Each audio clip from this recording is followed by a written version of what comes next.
Hello, everybody, and welcome back to the stream. So, as you may have noticed, this is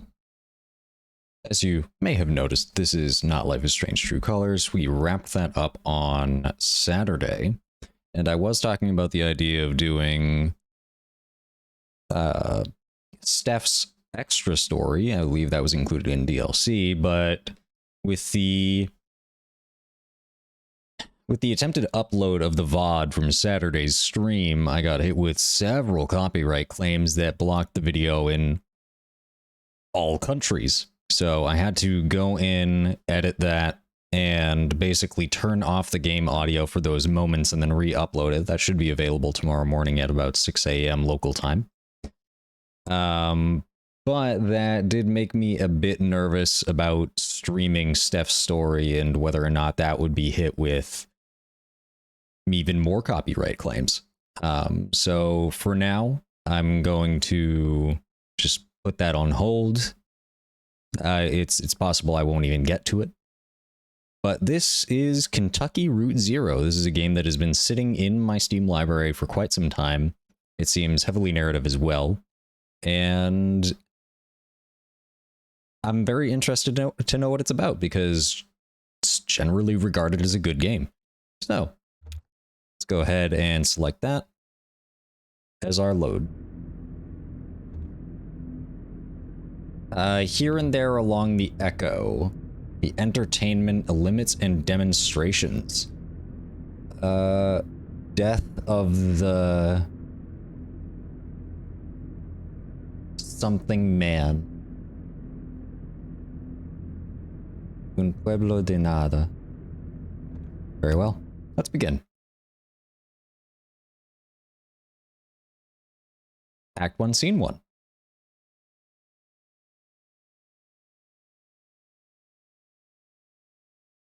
Equus Oils.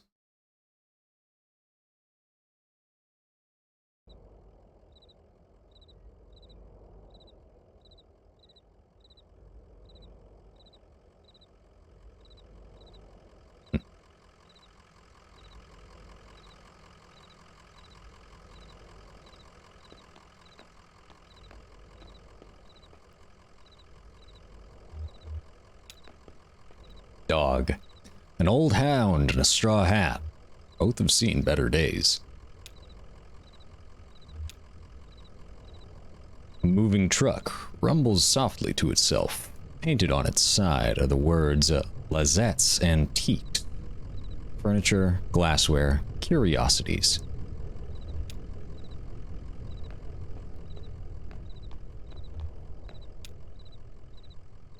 Joseph sits between gas pumps in a Queen Anne armchair. His hair is gray and his glasses darkened.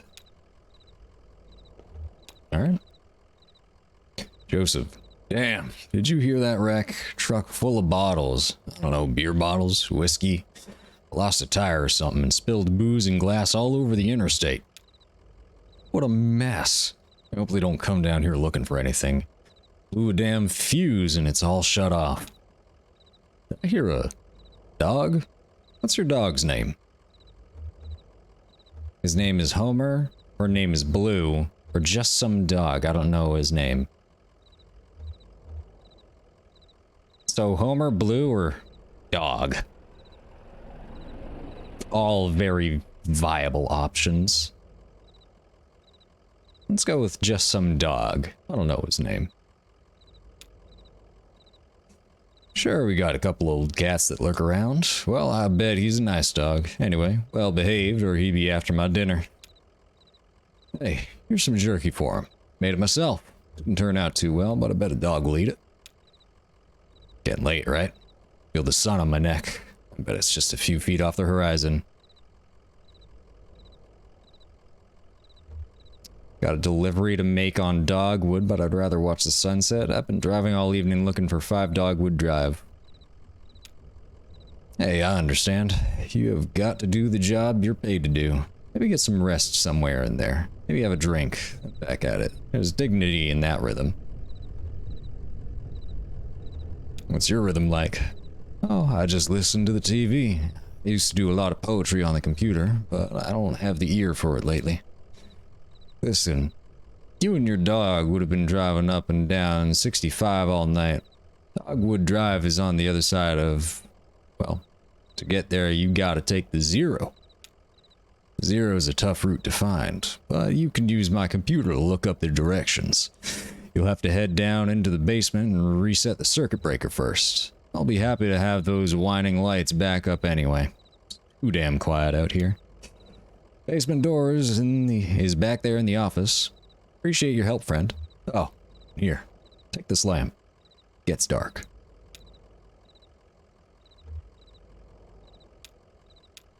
Okay.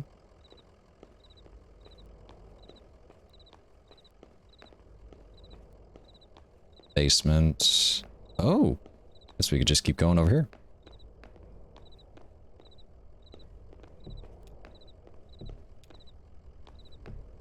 Oh, that's cute. Yeah, let's head down into the basement. Oh my god, look at those winding stairs. What the heck? What kind of basement is this? The dusty, rusty sign is bolted onto the wall. Sign. These are the rules. 1. No open flames near the gasoline. 2. No consumption of beer or spirits on the premises. 3. In case of sudden darkness, do not panic. Relax. Count backwards from 5. 4. Strictly limit time spent in the basement to fewer than 3 minutes of every hour. Okay.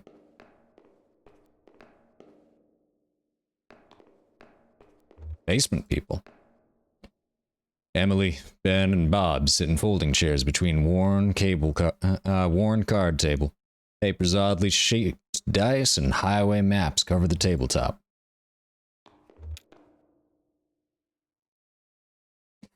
Conway clears his throat. Y'all seen a breaker box down here? To Bob. Did you hear something? No, sorry, I was looking at the rules again. Gets easier as you go. You said you rolled a 5, right? Means you gotta pick up your marker and move it anywhere on the map. So it's your turn now, right? Oh yeah, I guess so. Well, where'd you put that 20-sided die? I don't see it. Did you drop it? It should be easy enough to find. It glows in the dark.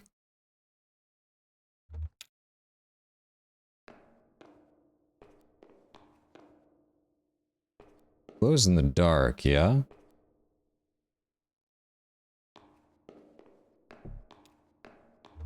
Game piece. Conway picks up the glowing 20-sided die and inspects it. Number 5 is facing up. It's just a small piece of plastic, but it has a reassuring, almost comforting weight. Places the object in his jacket pocket.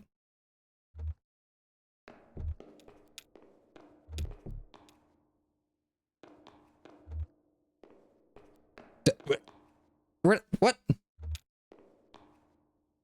Folding chairs are arranged around a worn card table. Chairs are empty. The surface of the table is bare. Conway places the 20-sided die on the table. Conway keeps the 20-sided die in his pocket and walks away. And place it on the table. They did say they were missing it, so... Breaker, huh?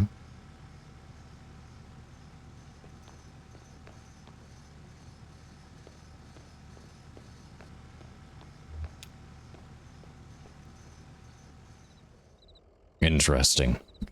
The dwellers in the basement.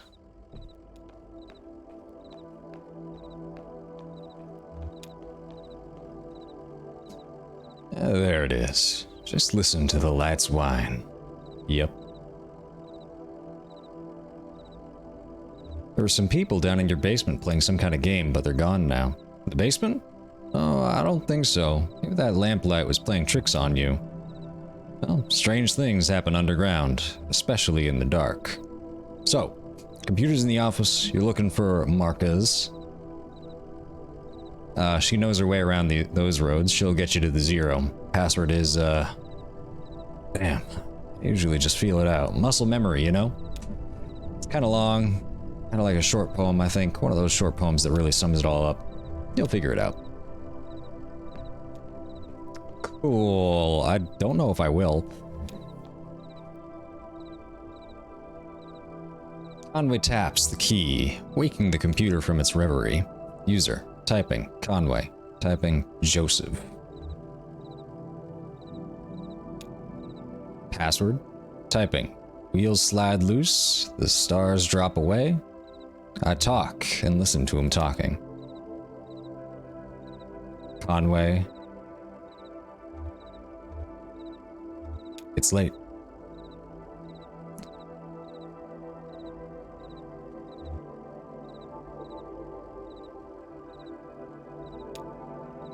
It's late. You just breathe the road. Password accepted. Shouting, how's it going in there? Figure it all out? Sure you are. Typing messages, address book, games, exit. Let's do the address book. Conway. The 0, Dogwood Drive, Marquez. Marquez residence, 100 Macondo Lane. Head northeast on the 65 and turn left as soon as you see that ugly tree that's always on fire. Look for the barn at the base of the mountain there. Can't miss it. Got it? Out there on Macondo somewhere, right? Yeah, that's it. Hey, look, while you're down there, I loaded that old TV of mine onto your truck. Borrowed that thing from Weaver Marquez a number of years ago, and now the power is all weird over here. I can't pick up anything but static and public access anyway. She was always more of a reader, but maybe she'd want it back home. It's a nice TV. Was it down in the basement? Or, oh wait, no, he said he already loaded it into the truck, right? Sun's gone down. You and your dog better get on that road if you're gonna make your delivery.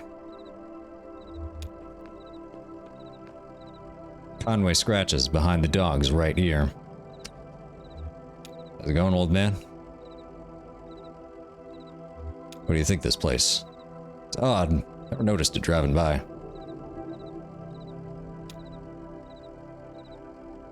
How about a treat?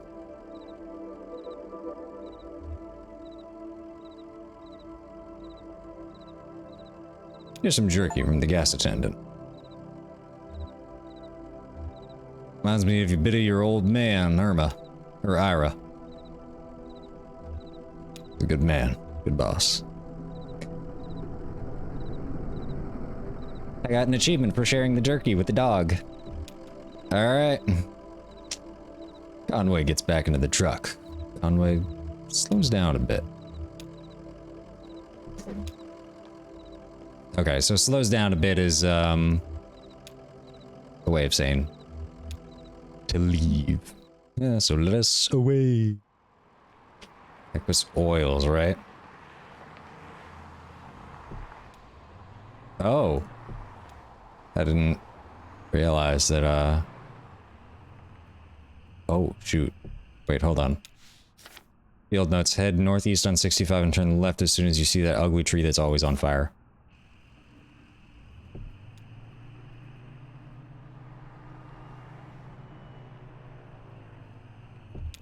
Oh, ho, ho, ho. Okay, that's an interesting way to traverse the world.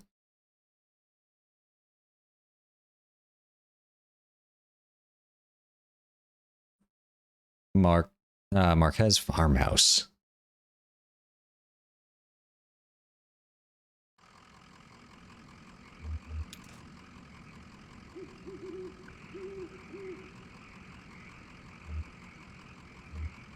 Pretty dark out here, huh? Maybe you better stay down here where it's lit.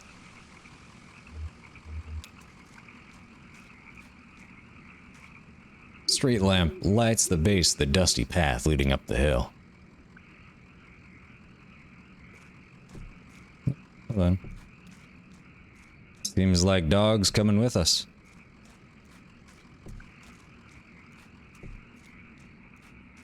Come with, boy?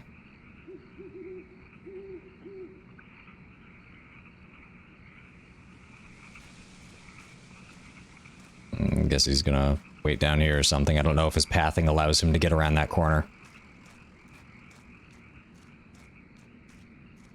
Graveyard, huh? Family graveyard is set off to the side of the house. Headstones inscribed with the surnames of the unfortunate. Nowakowski, Padilla, Marquez.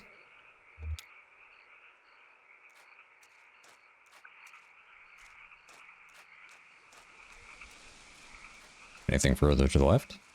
Nope. Cool. And head up to the house.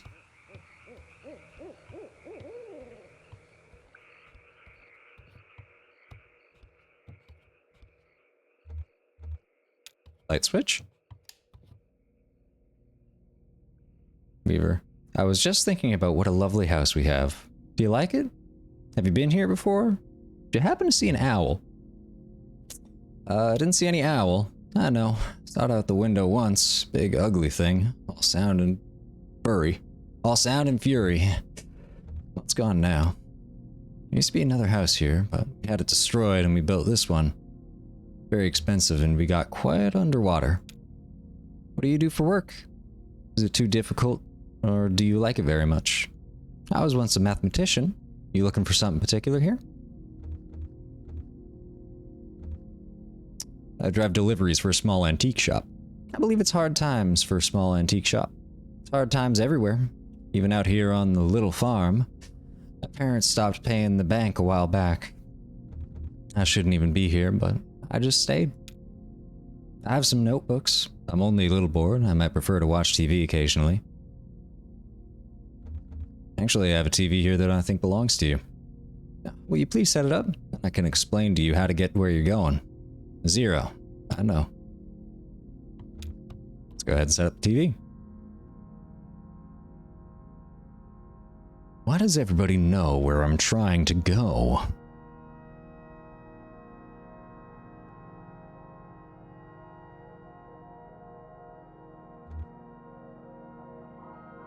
The horse is in the background. That's not how it's supposed to look. You must have made a mistake setting it up. Is it a foreign object to you? Which of your parents was it who wouldn't allow to watch television? And Ma thought she heard ghosts in the static, or Dad thought it was radioactive. Dad thought it was radioactive. I know about that. He was ill, wasn't he? Mentally, I mean, kind of cautious, timid. Cautious? Yeah, that's a way to put it. You have it all backwards. I'm not surprised, are you? Or, I'm not surprised, are you? Have you been paying attention? I don't think you have. It's time to start paying attention now, Conway. Look closely at the television.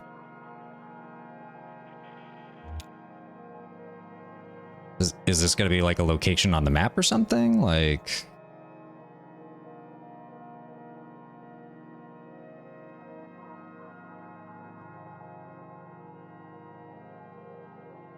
Hey, wake up. Spaced out for a minute there. What do you keep out in the barn?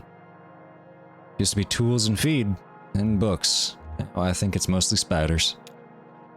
My TV is picking up the wrong signal. My cousin Shannon would know more about it. She fixes TVs for a living. She used to. I think the new models are giving her some trouble. Cousin? That's my father's brother's daughter, Shannon. We're about the same age. Well, used to be. She's older now. She has a workshop up north a ways by the lake, where Peonia and Wax Road meet. It's a big bait and tackle shop, and she fixes TVs in the back. You like fishing? Honestly, I'm not convinced you should bother with the Zero. I'd much rather you find my cousin and fix my TV, but I'll get you headed the right way. So it's pretty easy. Back on the 65, heading north, and take the first right after the artificial limb factory. From there, your arrival at Zero is basically inevitable. Nice to know you, Conway. Keep your eyes open, especially in the dark. I kind of feel obligated to fix the TV now. I have a feeling that this is like...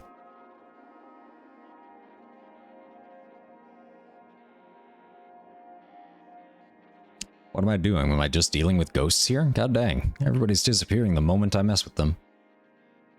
I guess I'll go fix the TV. I have a sneaking suspicion that this game is going to kind of like be a test of whether or not we actually go to the zero or just keep doing these tasks of these people that we run into. This guy's wood-burning stove is set up in the one ash-dusted corner of the room. It's cold to the touch.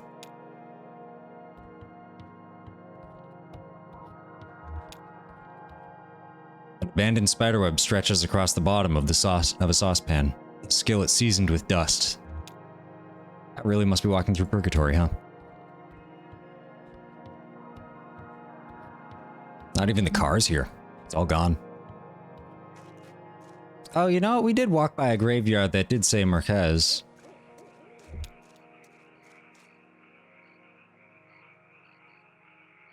Yeah. Alright, let's head down to the truck. Is the dog still there?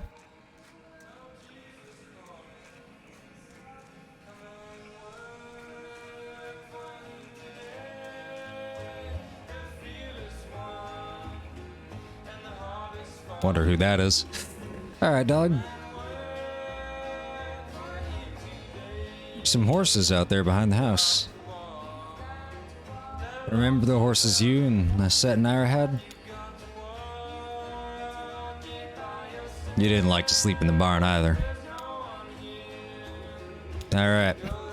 Let's head away. Conway has places to go.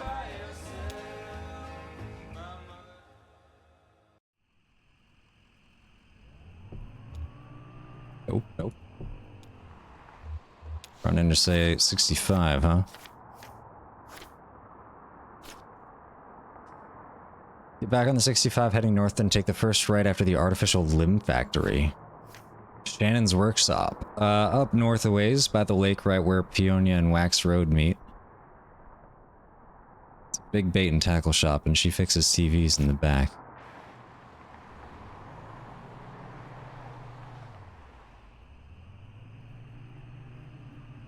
It's a factory, huh? How about wait. A creek runs alongside the highway and then turns towards a dirty brick building. Grinding drone from within the building is faintly audible from the interstate. Floodlights on the lawn illuminate the smokestacks. At the edge of the building's parking lot, a large sign partially obscured by the trees. Amor American Artificial Limb Factory. Well.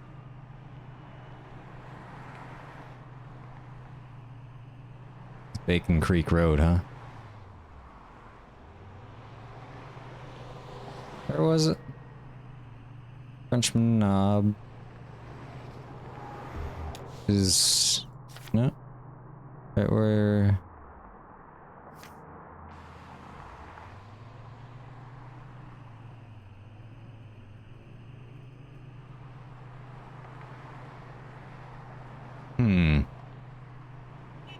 Up the 65. Raider Hill. Must be somewhere around here. Priceville. Bacon Creek. Emmonsville. Frenchman Knob. Wait, no.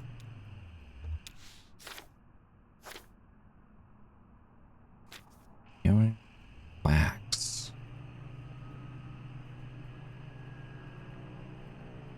On-ramp? Oh, that's the on-ramp to zero, isn't it? Jackson Highway, huh?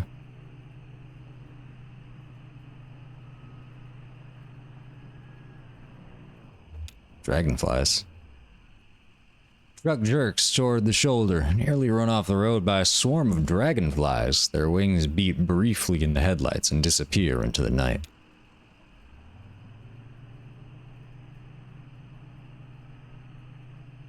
Valley Road, huh?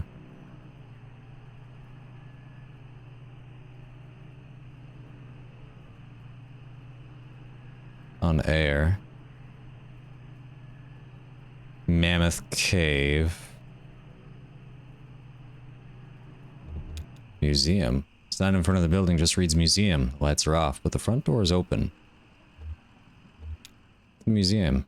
Conway steps through the museum's doors. A few feet inside the museum doors, the ambient sound of the highway drops sharply away.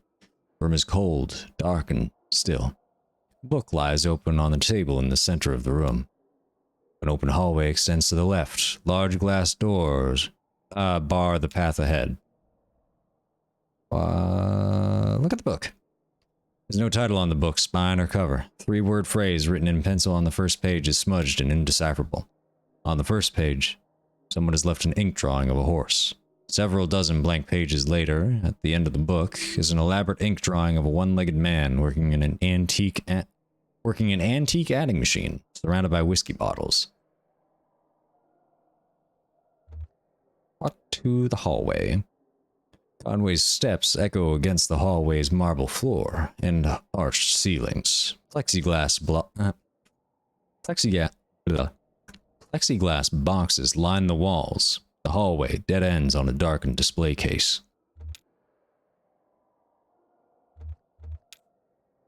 The first box, just a few feet into the hall, contains an assortment of bird wings. Some are missing feathers. One large, brightly colored wing almost glows in the moonlight. Its feathers are intact, but a piece of bone pokes awkwardly out from the tip.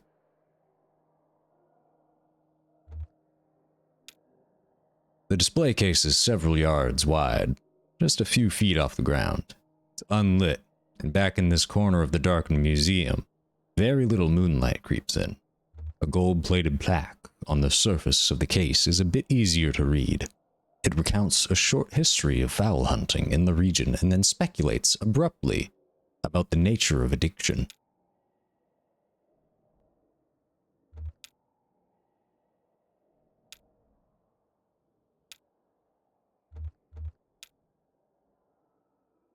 The glass doors won't budge. To apply any more force would likely break them. The glass shatters. Somewhere ahead, a light switches on. After a moment, it switches off. The room is dark again, and the floor is covered in broken glass. Broken glass grinds under Conway's boots as he walks down the hall. He has the feeling of being in a larger space. Very little light reaches the far end of the hallway. The walls are completely smooth and strangely warm. Conway can feel his breath and sweat condensing on the surface.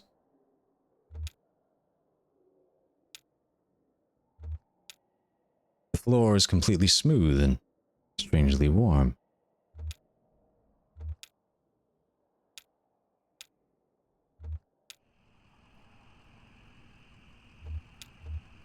Interesting.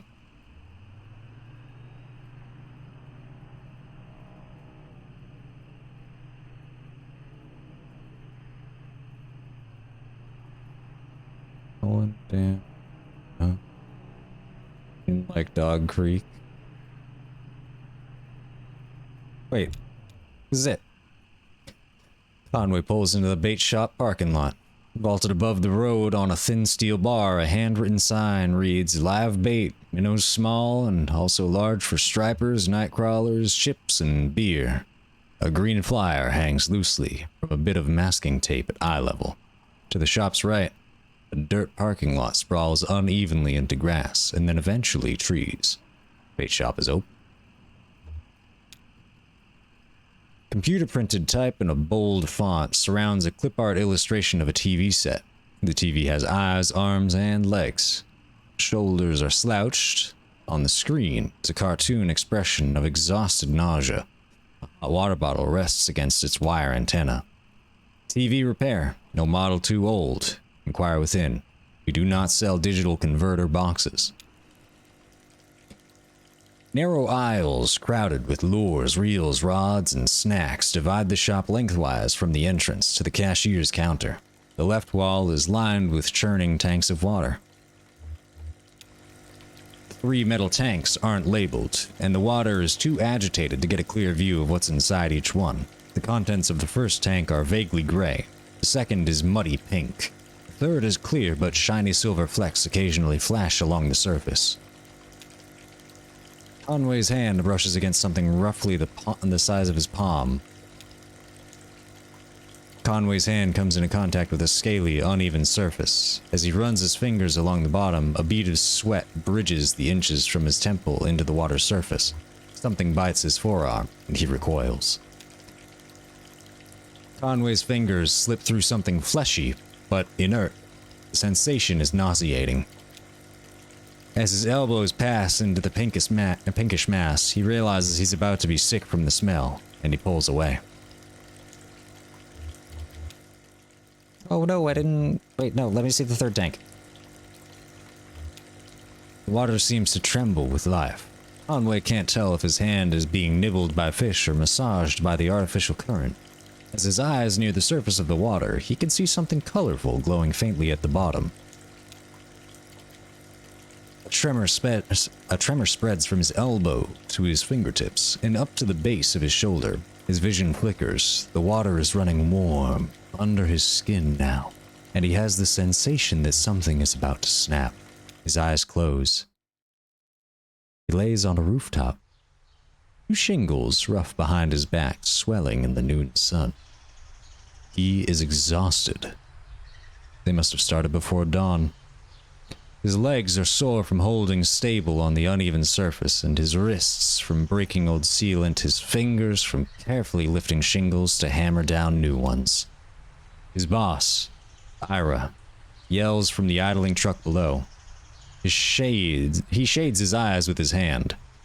A beer would be good. It's barely past noon, but he's worked a full day already. What could the harm be? Maybe a shot at the counter, just to get his eyes open. Then a beer. Could offer to drive into town for lunch and stop at that place on Cumberland.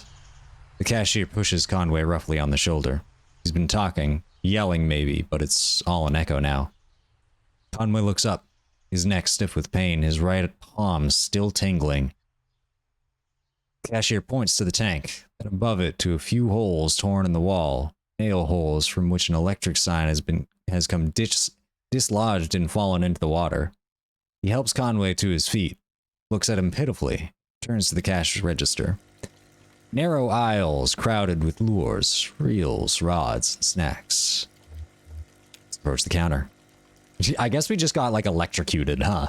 A wiry cashier stands behind the register, preoccupied with a Sudoku puzzle. Ask about the basketball game. Cashier switches on the radio. An AM sports broadcast is playing, but Conway can't be sure if it's meant to answer or to drown out his question. Ask about Shannon Marquez' workshop.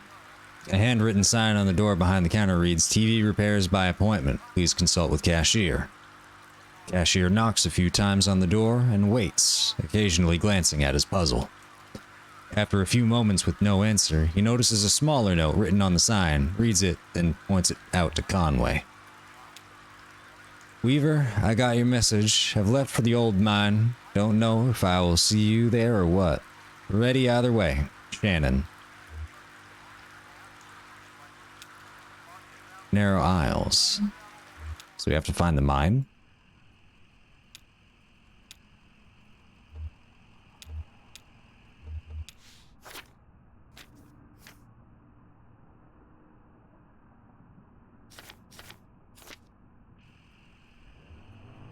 Is the mine over this way?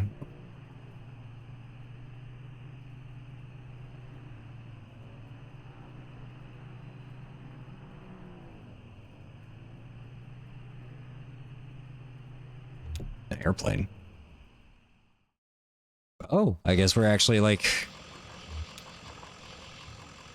two shirtless, shoeless men push a light aircraft along the highway. Occasionally, one or the other slips a bit on the sweating asphalt or stops to pull back his hair.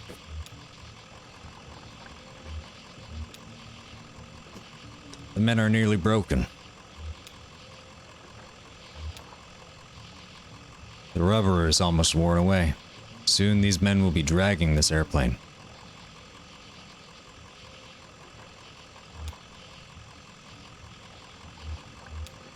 Conway has places to go.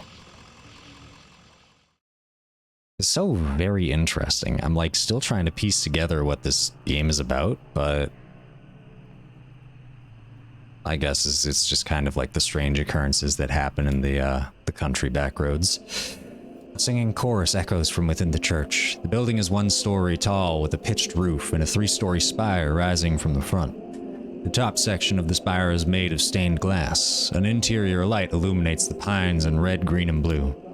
Large LED display glows in the parking lot. Light of the Last Great Awakening Baptist Church. Conway stands and listens to the chorus. The muffled chorus drones at a steady volume, repeating the same 2 verses without rest. Let's enter the church. The front doors of the church are modest and worn, but they are locked. Conway walks to the rear of the building. A ramp leads up from a few dusty metal trash cans to the church's back door. Trash cans. One has a bit of something leafy and rotten stuck to the bottom of it. Another is full of unlabeled videotapes. Enter the church's back door. He finds himself in a kitchen, lit by a buzzing fluorescent ceiling fixture. On the counter are a plate of moldy bread and an empty Dixie cup flecked red around its waxy rim. A set of swinging plastic doors on the far wall lead out to the kitchen. Vacant pews sprawl unevenly into the church. A small raised stage lies to Conway's right, bare except for a tape recorder. The tape recorder's power cord runs into an outlet near Conway's feet. The singing stops, and the lights fall.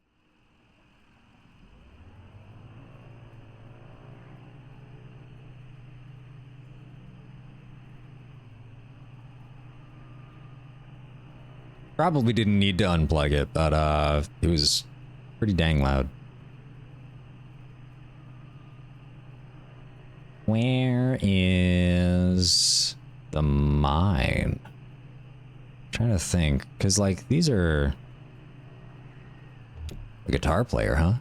A young man, gray-stained clothes, sits by the side of the road. He's playing a worn guitar, and to his left is a blue mug, and to his right is a weathered dog. Conway stands and listens. The young man strums absently on the guitar, hums tunelessly, and occasionally mumbles a word.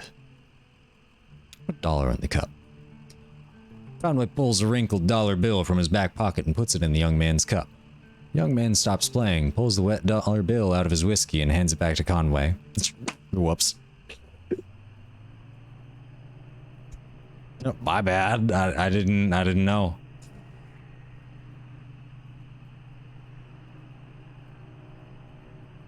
I wonder where the mine is. The dragonflies, yeah. Seems like the illuminated or like the slightly more and the slightly brighter roads are the ones that we can traverse down. The exterior of the Barren River Rural Electric Cooperative Corporation is a dingy beige sprinkled with fading graffiti. The front door hangs open from a broken hinge. The windows are dark. Conway looks in a window.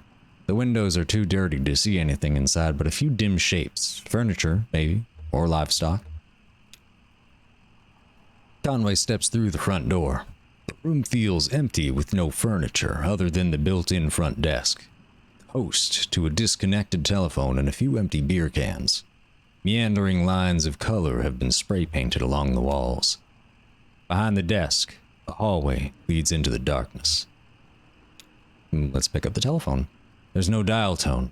The phone is disconnected. Listen closer. Conway closes his eyes. With the phone pressed close to his ear, Conway can hear a thin, quiet roar, like the ocean or the highway. Enter the hallway. The hallway passes several smaller office doors. It quickly disappears into darkness. Something is glowing in the distance. Barely. Try an office door or two. One of the office doors is still locked. Another has been broken open. The door handle bent awkwardly inwards and embedded in the wood. but it's jammed against a filing cabinet. On a closer inspection through the crack in the door, the whole room is filled with filing cabinets and other disused furniture. The hallway passes several smaller office doors, and it quickly disappears into darkness. Walk to the dark end of the hall. The door at the far end of the hallway is tightly closed, but a warm glow bleeds in from its edges. Conway opens the door at the end of the hallway. The handle is loose, and the door swings open easily. The hallway fills with warmth, light, and the smell of smoke and coffee. About a dozen men and women sit around a campfire in the middle of a large room. Cubicle walls have been cut into pieces, some leaning up against the walls and some arranged into stacks of firewood. One of the women waves to Conway and offers him an empty chair. It's missing wheels, but it's comfortable and easy adjustable to his height. Someone takes a pot hung above the fire and pours coffee into the styrofoam cup. Conway accepts it, and they all return to watching the fire. Interesting.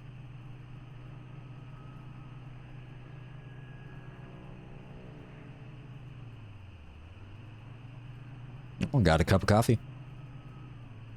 A diner? Diner doesn't appear to have a name. A vinyl banner slung above the door simply reads 24 hours. It only has one window, behind which the blinds are tightly closed. Conway tries the door. The door swings open easily. A bell rings nearby. The interior of the diner is pitch black. Wait a moment to adjust to the darkness. A bit of errant light from the nearby highway creeps through the door. Gradually, Conway is able to make out a few figures inside. Two old men in trucker hats sit in a corner booth with a checkers board set on the table between them. A young woman standing behind the counter in an apron must be a waitress. The cook stares blankly from the kitchen. The door slams shut, and the room is dark again. Conway walks in the direction of the counter. He hits his knee on something hard and metallic, winces quietly, then carefully finds his way to a stool, places his hand on the counter. Another hand, a young woman's, rests itself on his. She guides his fingers to a laminated menu. Conway closes his eyes, opens them, maybe closes them again. Impossible to differentiate.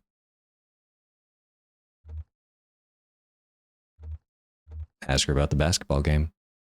The Wildcats are struggling, but today is an important game. They could have rallied. Perhaps the waitress heard the game from the kitchen. Maybe she's a fan herself. Conway clears his throat. He feels a warm hand against his cheek. He freezes. Her fingers run across the stubble of his chin. He feels like apologizing. She leans forward, and so does he. Oh. Did we get to smooching or something? What happened?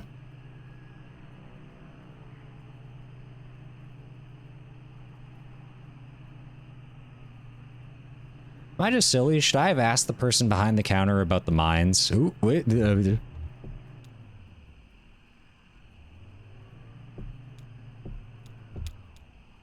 The office of the Buffalo Creek Rural Electric Cooperative Corporation is almost invisible from the road.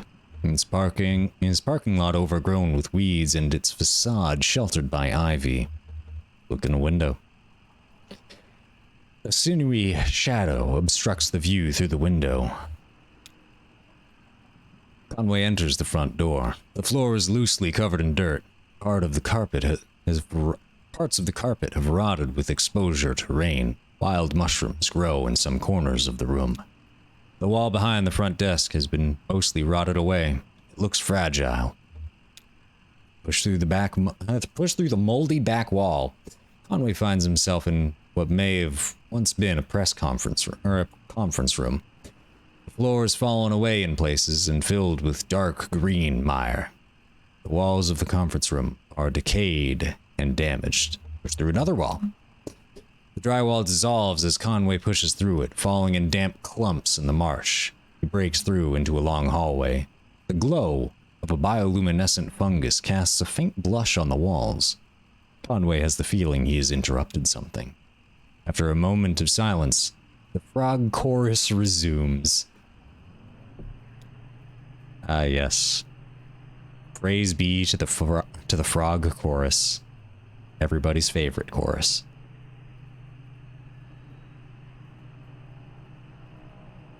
I don't think I'm gonna find... That's the museum.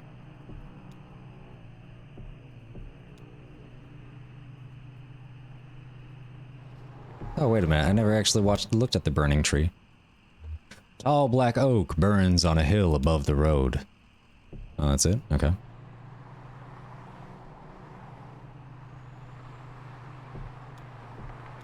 Let's go this way. See if we can ask the cashier about the mine where that person might be. Or Shannon, I think.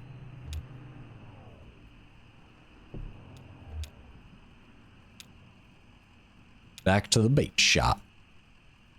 Enter the bait shop. Approach the counter. Read the note on the workshop door. I've left for the old mine, don't know if I will see you there or what. Ready either way. Well, I guess not.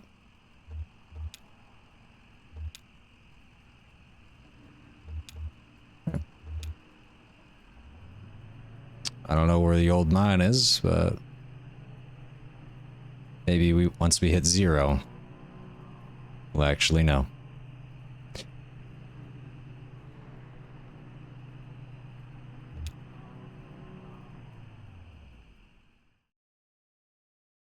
The on-ramp. Act 1, Scene 3. Elkhorn Valley. What a name.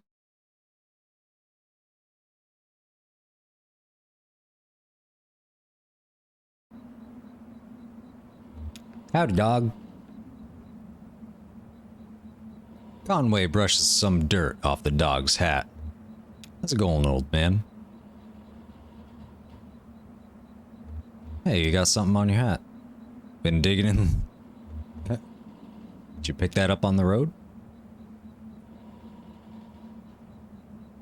You like it out here, don't you? Picking up strange dirt on the road.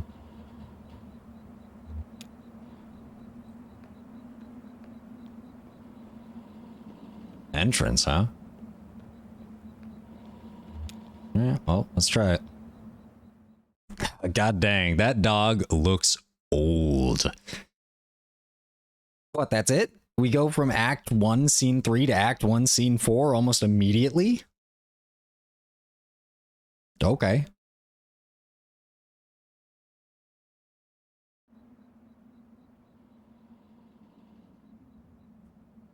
Oh, it's Shannon.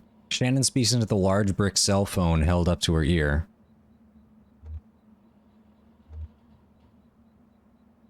Yeah, it kind of is an emergency.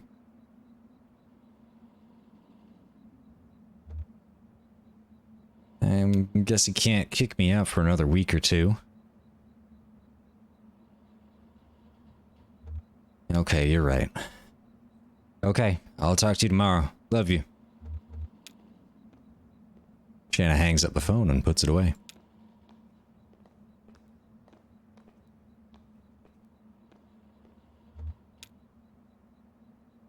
Excuse me, ma'am. I saw the light was on and I'm looking for the on-ramp to... Are you here to kick me off the property, or do you believe in ghosts? Well, let's see. I do believe a place can be haunted, if that's what you mean. What about a person? Can a person be haunted? Sure, I guess a person could. Sometimes I feel haunted myself. Me too. Oh yeah? Is that what led you down here? Yes. So I guess this place must be pretty important. Maybe I'm in the right place after all. Here's what it is. I drive deliveries for a shop called Sats Antiques, and I'm out here trying to finish this job. What kind of stuff you hauling?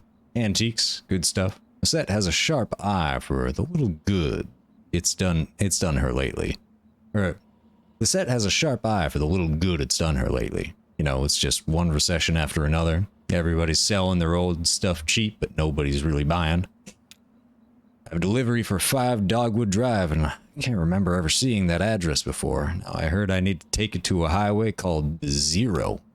So I met this young lady, name of Weaver Marquez, and she sent me this way, and so here I am.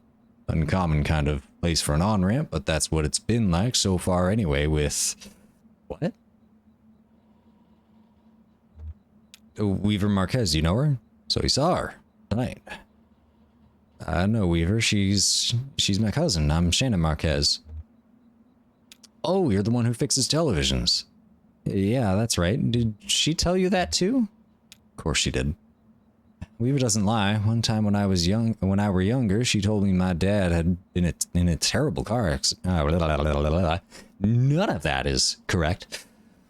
Weaver doesn't lie. One time when we were younger, she told me my dad had been in a terrible car wreck. There was crushed metal everywhere, and he'd be hearing it echo through the house for years, she said. I was very upset, crying, and then my dad walked in the door. Just come back from a trip to the junkyard collecting scrap metal to fashion into wind chimes. I was angry, but she said it wasn't a joke and it wasn't a lie.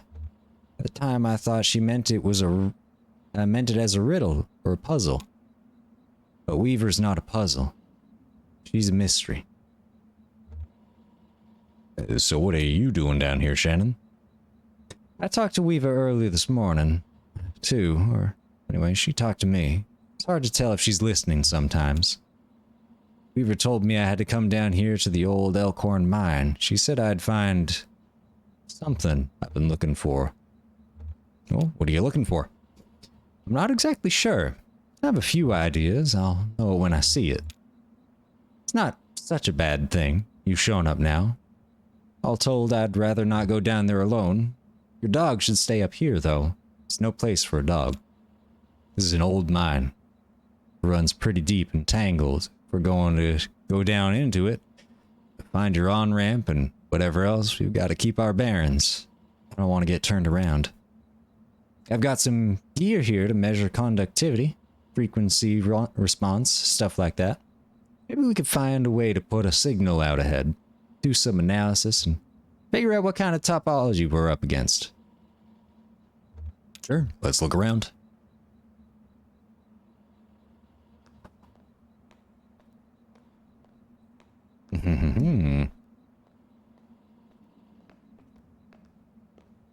Coming with me, dog? Let's go.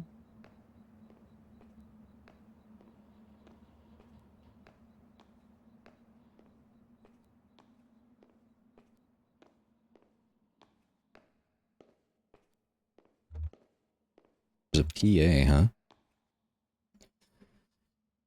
That runs into the mine's PA system. Do you think it still works? The little light in the front of it is off. Oh, there's no power. Yeah, okay. Even when this old mine was up and running, it was tricky to keep stuff powered. You know, the miners used to have to pay just to run the fans and the lights.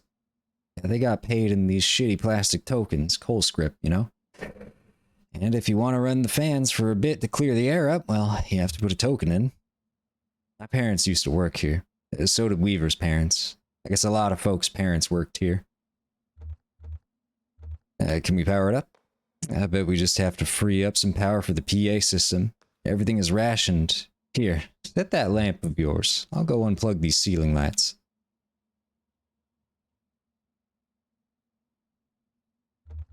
Conway tries to think of something clever to say. I heard the speakers back here crackle a bit. It's on now, right? Try say something into the mouthpiece. Well, okay, I hear you. We need to measure the echo delay time and figure out how deep the tunnels run. Just make some noise into the mouthpiece. Tap the mouthpiece. No, that's a way to get feedback. Rub a finger along the surface. I feel like that's not much better. Clear his throat. Hum a deep tone into the mouthpiece. Whistles. Damn, that's a long delay. These tunnels run deep. I bet some of them have ruptured or joined up with the cave system. Alright, I set up my spectrum analyzer. So just say something into the mouthpiece and we can get a sense of how narrow the mine tunnels are. Don't be shy. Just say anything that comes into your head. Tell me a story about something, or what'd you have for breakfast today?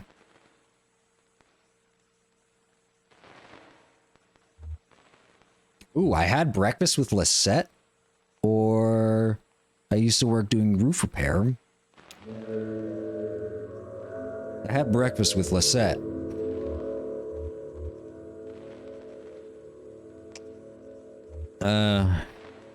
She made biscuits. She talked about her late husband, Ira. Talked about the day's work. We listened to the radio. She talked about her late husband, Ira. We just sat there for a bit. Got it. Looks like the tunnels are pretty cramped. Yeah, low ceilings. You ready to stop? Pardon me. Hope you're ready to stoop a bit. Yeah, you're probably used to it. One more test. We just need to know if the air is breathable, or if it's too thin or too dense. Just sit real close to the mouthpiece and breathe. I'll measure the resonance of your breath with the air in the tunnels. Just try to relax. Breathe naturally. Can we breathe thinking about the road or thinking about resting? Let's think about the road.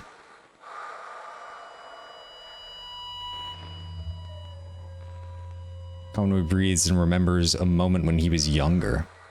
Getting some pretty strong readings here. I think we're in good shape, but keep at it for a minute. Hot meal or a cold drink? Probably a hot meal.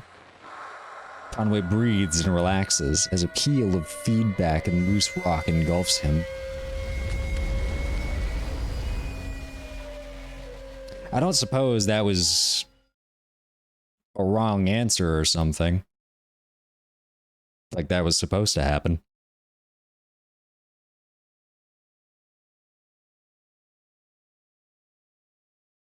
Elkhorn Mine. Act 1, Scene 5. Jesus, are you alright? What the hell? I'm okay. I got you. You're alright. Yeah, your leg is pinned. I'm gonna pull you out. We have to get you out of here. There you go. Okay, are you hurt? Can you put any weight on that leg? Yeah, that's fine. Now just try to stand up. Careful, I'm right here. Damn, don't worry, I've got you. That leg is in bad shape.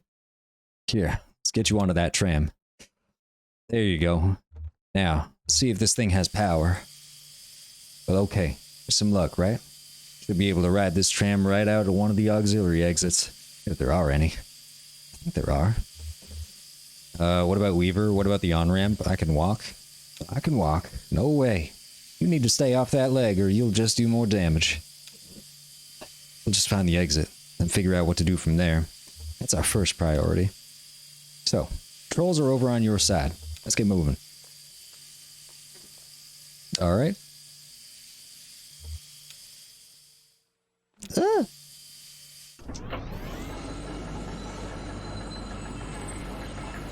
There's even a bird cage.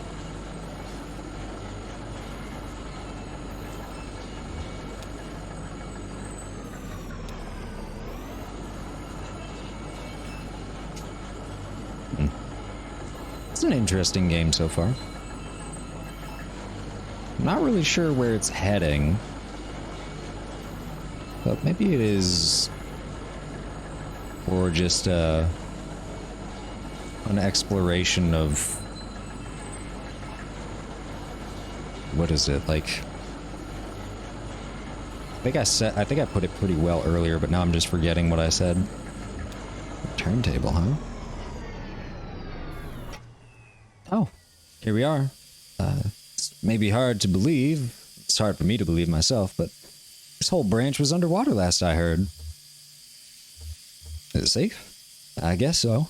Looks like they finally drained it, or maybe it just drained off on its own. The water came in pretty fast, and a lot of folks got trapped in the tunnels.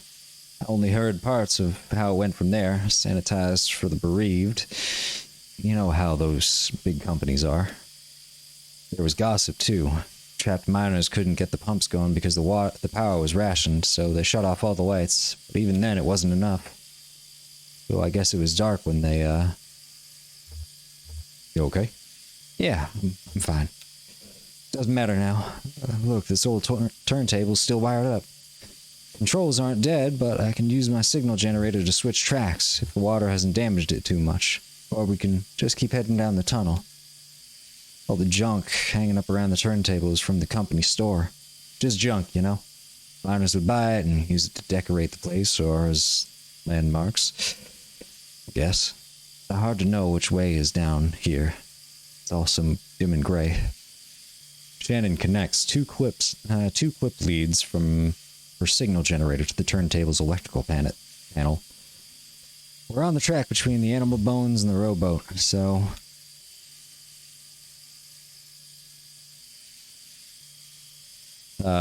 Shannon tuning the pendulum and the casket, tuning the bat feeder and the scarecrow.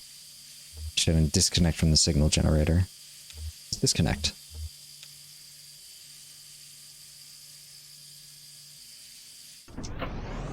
We got a bit of a ways to go before we really need to turn and, like, explore.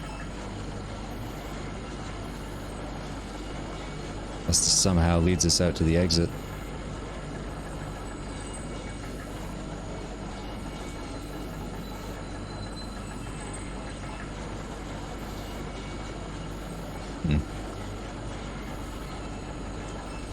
Yeah, this really does feel like an exploration of Old Town, Midwest.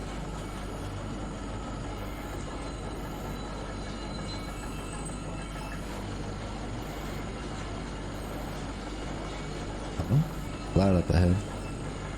It's the exit, huh? Interesting. Okay. Well, let's head back. See what we can go to. It's like take things slow instead of trying to rush through it. Might as well.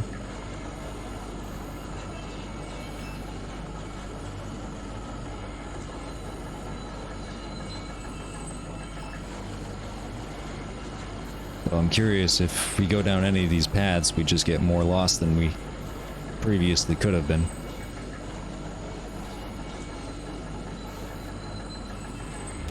Turntable.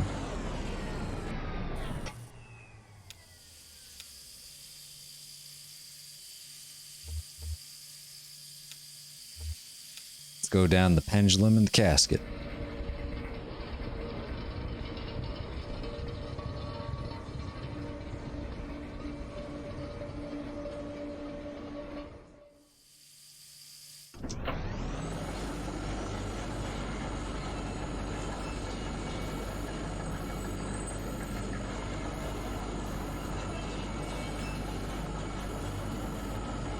We must go deeper.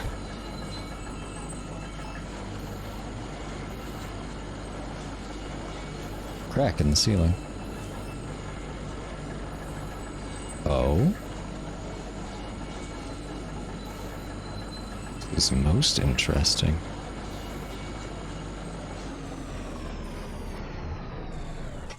The stage, huh? Damn. Almost totally intact. I thought it would have been destroyed. What is this place? It's a recording studio, basically. Kinda thrown together, but... when this mine was active, a couple of folk music archivists spent time here recording miners' songs. Really academic, ivory tower types. None of the miners really talked to them much. So they stayed at the margins, observed, took notes, and then sometimes they'd get someone on a lunch break to sing onto their microphone. I guess the power company got some kind of interest in the project and gave the archivists some coal strip tokens to pay the miners with for their songs.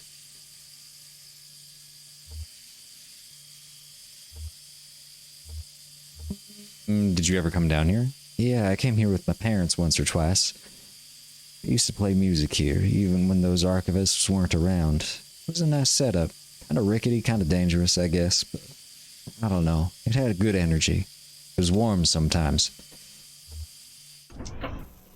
Oh. Interesting. Never knew that. I'm curious if that's true, actually.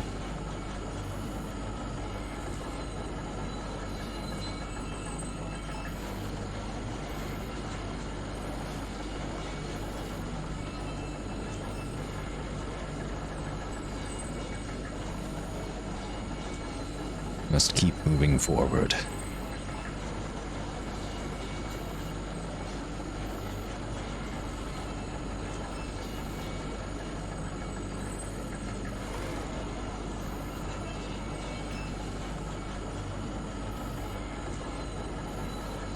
Whee!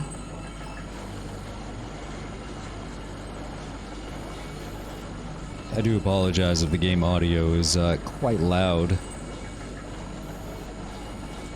I have a feeling, though, that's just how this game is.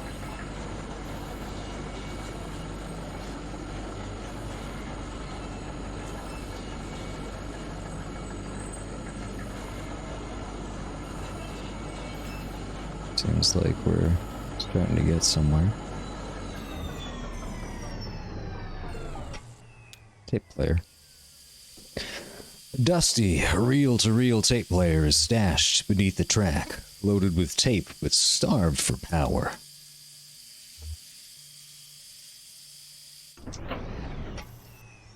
Wait. Can we find some way to get that to play? I wonder if there's some way to, like, actually get the, tape player to play, but we would need to, I don't know, interact with it somehow, maybe disconnect the, thing we're riding on. But I don't want to do that, that's our way out of here.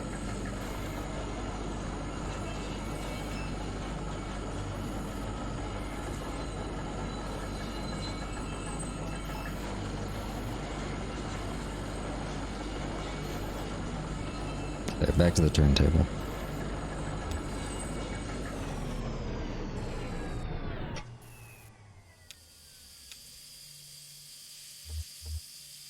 That feeder and Scarecrow. It's Animal Bones and Rowboat that gets us back to the, exit. Right?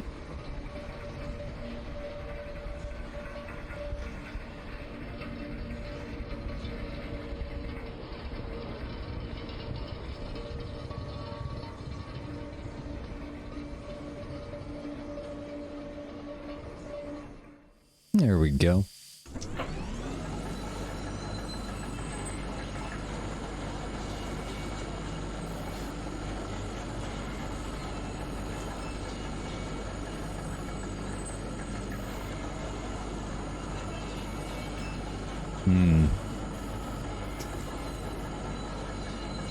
The dwarves dug too greedily and too deep. Dead end, huh?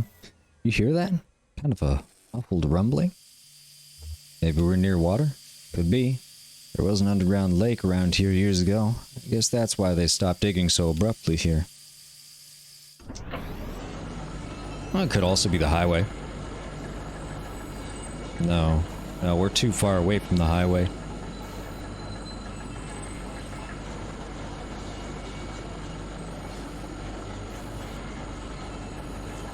Yeah, it doesn't seem possible.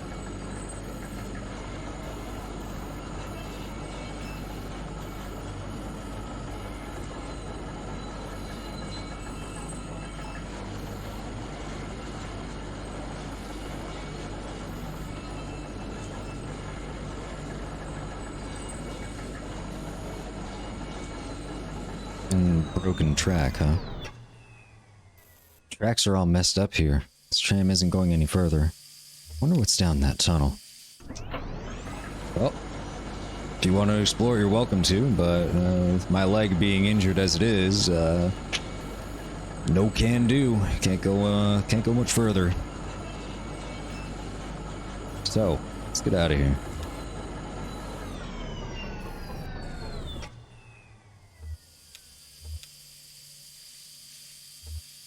Animal Bones and the Rowboat.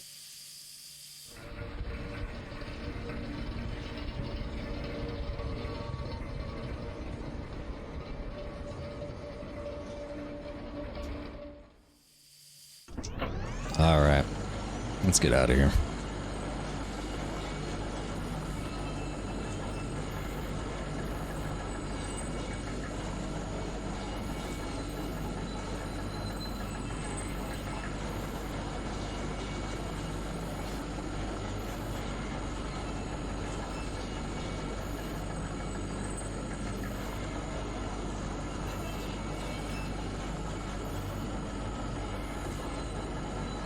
To the exit.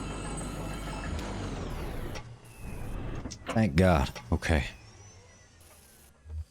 Alright, let's go. Yeah, okay, that tunnel. Where the tracks are broken? I'd like to take a look down there. You wait for me. Oh. If you wait for me here, I'll just go take another look around. Sure, okay, I'll be right here.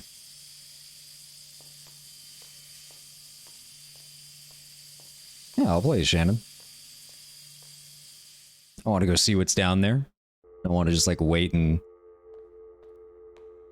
not find out.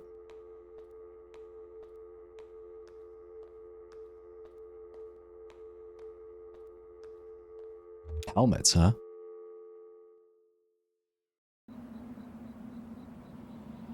Ooh, look at that rickety old mining entrance.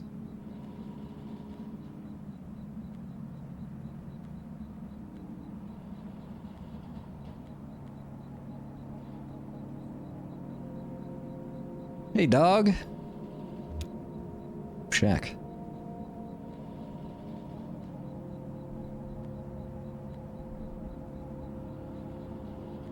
I have gone into the shack.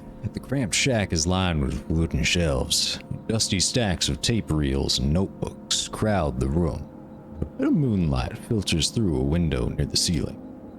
On a small desk in the middle of the room lay 3 notebooks.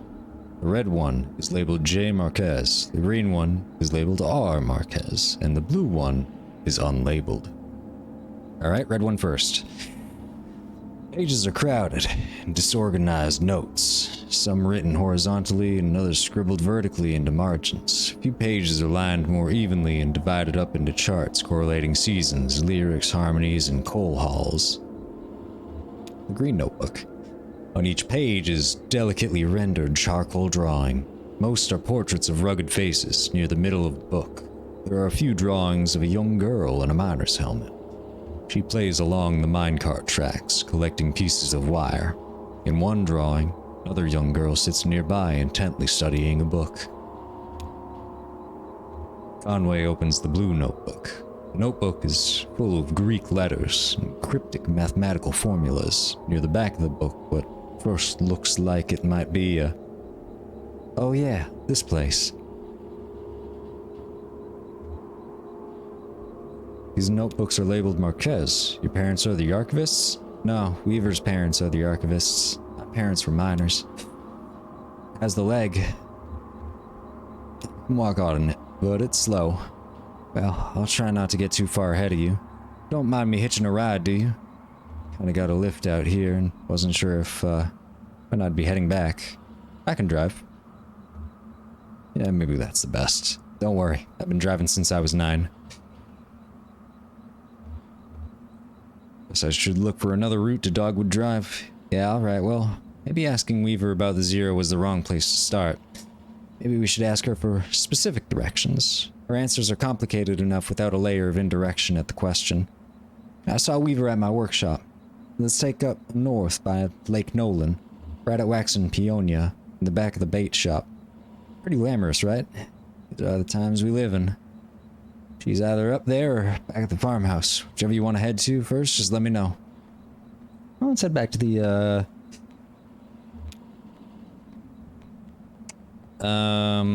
farmhouse or bait shop? Let's go to the bait shop. See what's there. No. Farmhouse. I want to go to the farmhouse first because I think that's closer.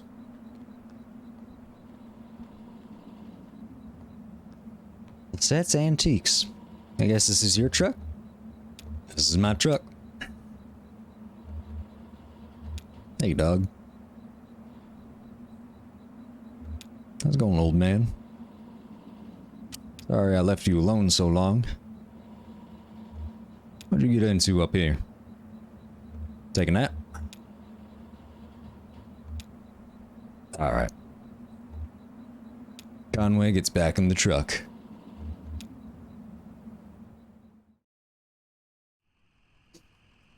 Alright. Let's head to the farmhouse.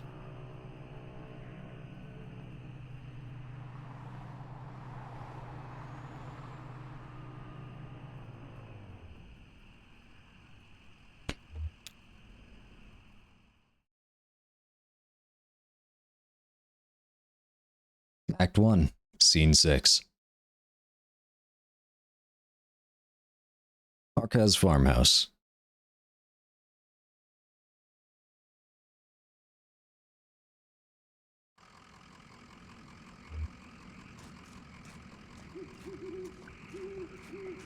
Oof.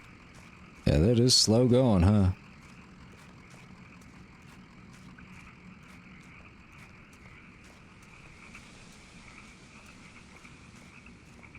Guess the game is forcing me to take it slow. Just enjoy what there is instead of trying to rush through it.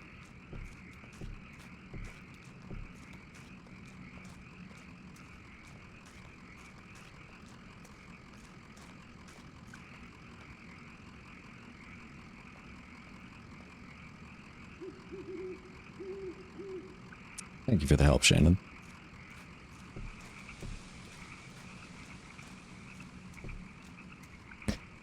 Let's see if she's here. See car off to the left.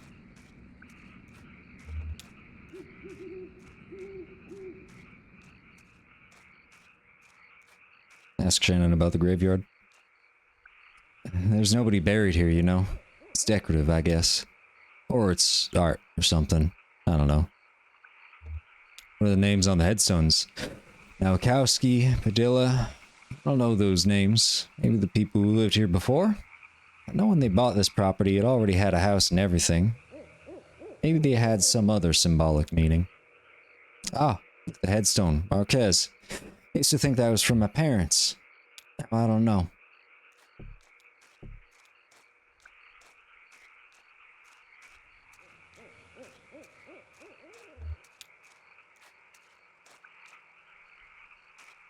Hey, you're not coming in, Shannon? Come on, Shannon. I need help up these stairs.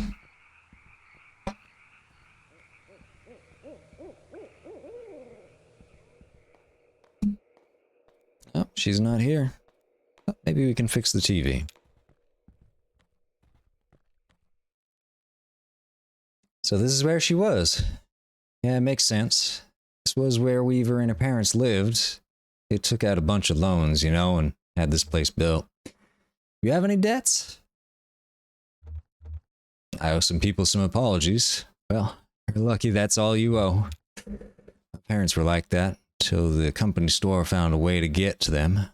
My dad, it was like it was tokens to run the fans and air purifiers, and for my mom, it was canaries. Two solutions to the same problem, but they sure sounded different. Weaver had debt too. A lot of it. All tuition. She said she was a mathematician or something? Yeah, she studied some esoteric stuff about something about using math to translate between Spanish and English. I think eventually Weaver put those math skills to work on all the red numbers in the family checkbook. Got a clear sense of just how hopeless their situation was. So she left. I guess she just drove away in the middle of the night. I woke up in the morning and the car was gone. Never came back. Till tonight.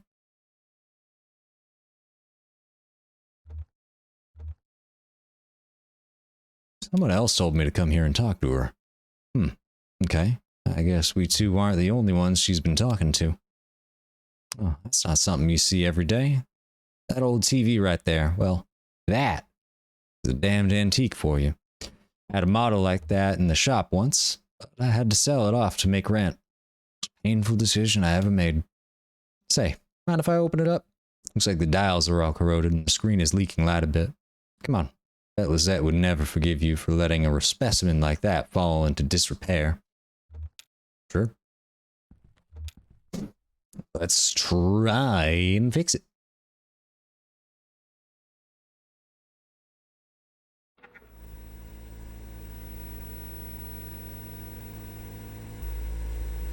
I wonder what the deal is with, like the back of the house, like disappearing and us looking onto the back barn. Oh yeah, these tubes are all messed up. Look like they've been in a swamp or a cave or something. There's moss growing on this one. That's okay, I have a few spares in my bag. Here, I pulled this one out of an old computer monitor. Just needs to be recalibrated a bit. Hey, that oughta... Should be seeing something now. You seeing anything? Hey, that looks dangerous what you're doing there. Damn. Okay. Here, I think the contacts are dirty. Now don't go tell my customers I clean off old vacuum tubes with spit. There. Just gotta turn it north-south and...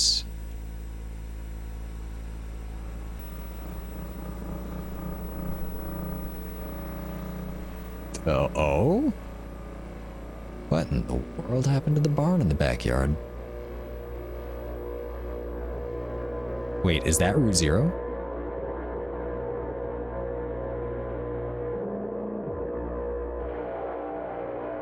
What the heck?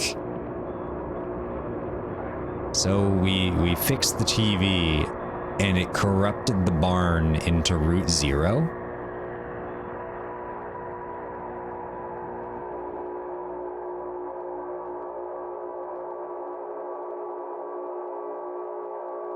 Spooky.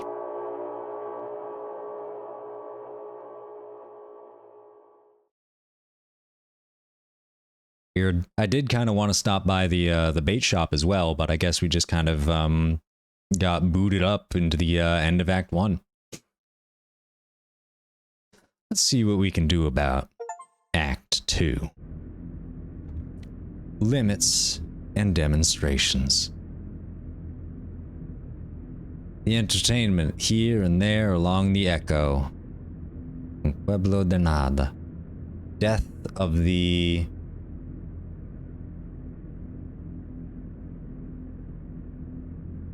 something man, of the hired man?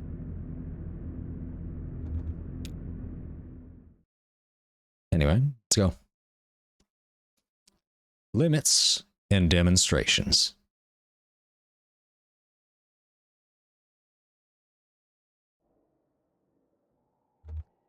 Oh, wait a minute. Aren't we... The three? Wall text, limits and demonstrations, Alula Chamberlain retrospective. Marking the first major public showcase of our work in over 20 years, this retrospective exhibition of work by pioneering installation artist Alula Chamberlain comprises a diagonal slice through time, place, and form. Pieces on display here were individually debuted over a period of 35 years, designed in Chamberlain's various homes and studios between her beloved Mexico City and her native Elizabethtown. They represent a range of scale and impact from the intimate warmth of vertex texture, fetch, to the infamous visage, the latter of which requires a vertical clearance of over 30 feet. Yet these works share a confounding legacy. In each of their debut exhibitions, they were nearly impossible to install. Galleries and museums balked at the scale, power requirements, and highly skilled labor involved in maintaining these works for display. Some of their debuts collapsed under the weight of logistics, only to be successfully executed much later. And so, just as they described the outer limits of Chamberlain's range as an installation artist, the geographical edges and vertices of her itinerant home life, and the beginning and end of her distinguished career. The works on display here also trace the extremes of our capabilities and the frontiers of our patience as both viewers and exhibitors. Are we capable of viewing these works as they were meant to be viewed? Do we even want to be? Okay. Well. Title card. Basement puzzle number 2, Artist Sunset and Horse. 1976, plaster and wire. What do you think she means by puzzle? Yeah, weird. Guess it's something you can solve? Must be symbols. Artist, sunset, horse, or it's an anagram? Or like a code?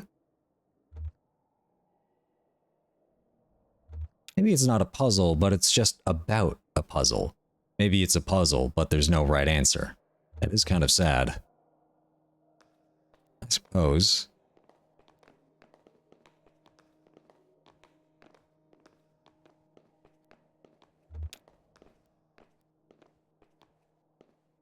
Title card. Overdubbed Nam June Pike installation. The style of Edward Packer, 1965, 1973, 1980. Magnetic tape. Handheld tape playback head. Speaker system. Voice of the artist. Computer synthesized speech. Oh, I read about this one. It's interactive. How does it work? It's a bunch of old tape, and you run this tape playback head along it and just listen to the recordings, I guess? Let's try it out. Start in the middle. Bob drags the playback head along the tape. A woman's voice issues unsteadily from the speakers. We start in the middle. Donald and Joseph are in the hallway. I'm in an office. Walls are lined with filing cabinets, and a few drawers hang open. The door is ajar. A massive computer looms in the corner. There are some punched cards on the floor. A synthetic voice recording, spliced awkwardly into the tape, lists out options in monotone. Computer.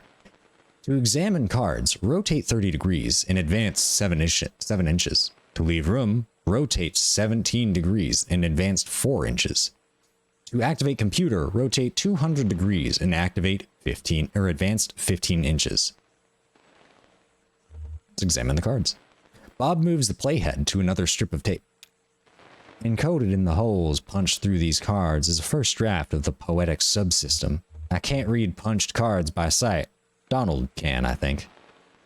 Anyway, this version is pretty underwhelming. Computer. To leave room, rotate 17 degrees and advance 4 inches. To activate computer, rotate 200 degrees and advance 15 inches. Let's activate the computer. Bob moves the playback head to another strip of tape.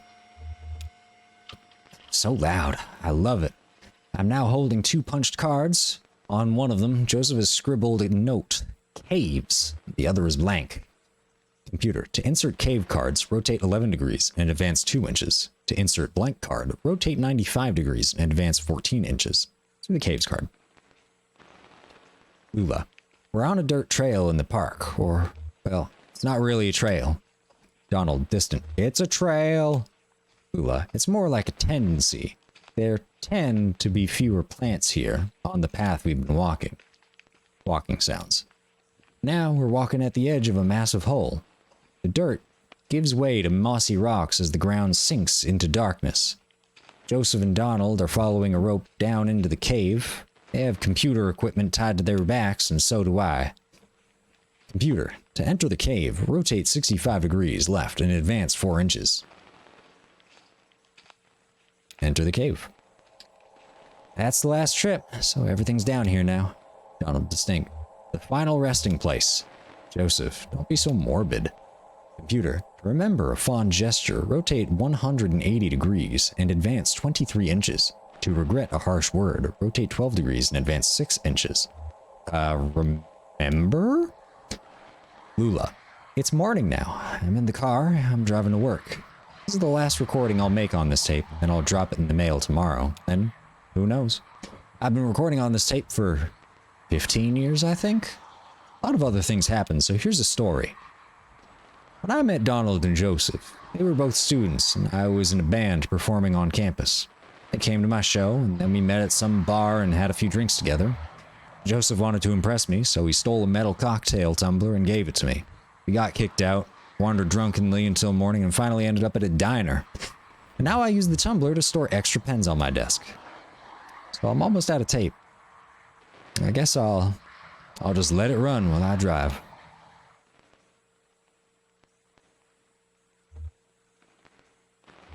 Guess we should stop then. Do you feel done? I don't.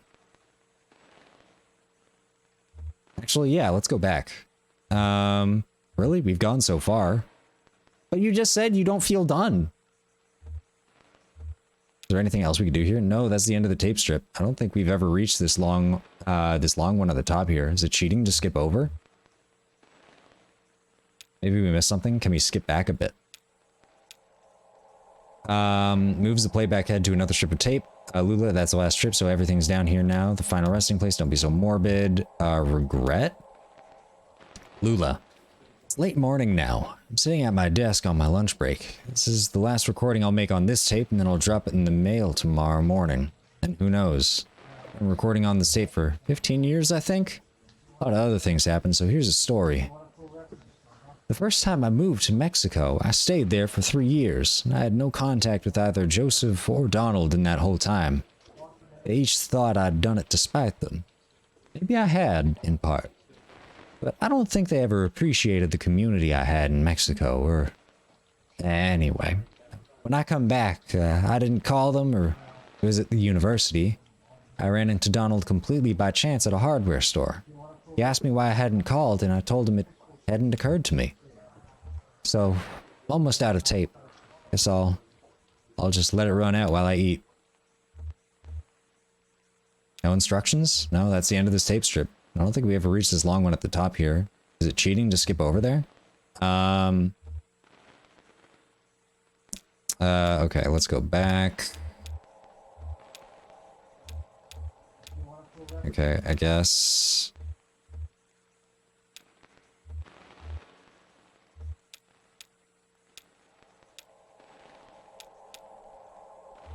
Okay. I think we just kind of have to skip over to the, I won't tell a soul.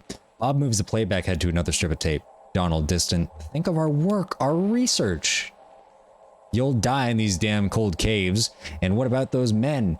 You know they'll come back. We'll go deeper. That's all. They'll never find us. Do you hear their voices? They're not... They'll find you, but not me. I'm going back to the surface. Stop. Your stupid fight is ringing through the whole damn cave. Joseph is right. We can't stay here. I'm leaving too. But I'm not going back to the surface. I'm taking my station wagon and I'm heading down the Zero. You'll be lost forever. We need your voice for the machine, Lula. It only recognizes your voice. I'll send you this tape when I'm done recording. I'll put it in the mail, then you can see what your damned machine does with it. Oh.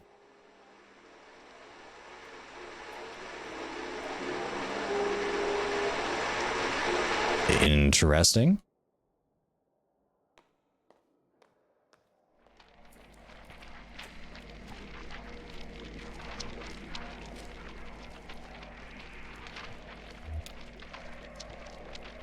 Title card, Visage, 1984, unknown media. What is that made of? It's a mystery, looks like. Ribbon, bandages. Oh, have you seen The Invisible Man? It's slice a visage to build a visage, a puzzle to its owner. What? It's a poem I read. I think it was written by a computer. I think it's lovely.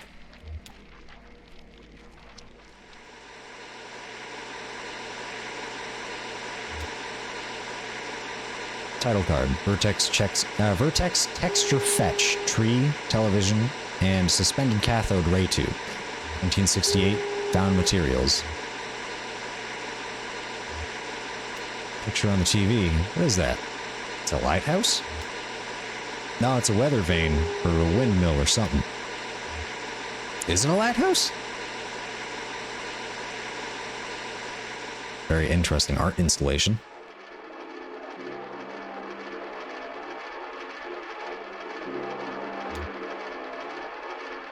Title card.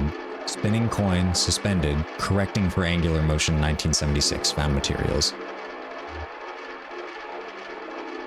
Feels so strangely alive. Yeah, like it's about to fall over. I mean, the whole thing's about to fall over? Yeah, kind of anxious, right? Feel like we startled it and now there's this uncomfortable pause.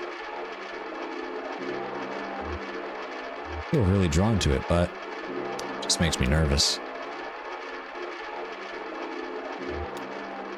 There's the exit. Yeah, I guess I'm ready to go. Yeah, this show is exhausting. Complete limits and demonstrations. Oh, that was like an in-between for Act 1 and Act 2, apparently. Letter, attention, Lula Chamberlain, your application. Thank you for your application to the Gaston Trust for Imagined Architecture's annual fellowship. We received a record number of applicants this year, over 100 in total, and regrettably we can award you only one fellowship position per year. As you know, our review process includes a multi-phase blind committee analysis of portfolio submissions, as well as a careful review by a panel of subject matter experts on each applicant's notability and relevance in the field. We must be extremely selective in our process so as to maintain the standards we have established over our 35 years in operation. Our panel did not select your application. We encourage you to consider reapplying next year. Many young artists and architects reapply for a few successive years before being accepted. Sincerely, Dr. Carl Stone Norden, Architect Gaston Trust for Imagined Architecture. Below the printed text is a hastily handwritten note. Note. Sorry for the condescending form letter. Love your work. Unfortunately, I just do the mail here. Your OBT SVT Robert. Lula throws the letter in the waste basket. Lula folds up the letter and puts it in her handbag. Lula opens a folder on her desk labeled proposals. Lula opens a folder of writing paper on her desk. Let's do the writing paper. Lula to herself quietly. Dearest Robert, thank you for the kind note.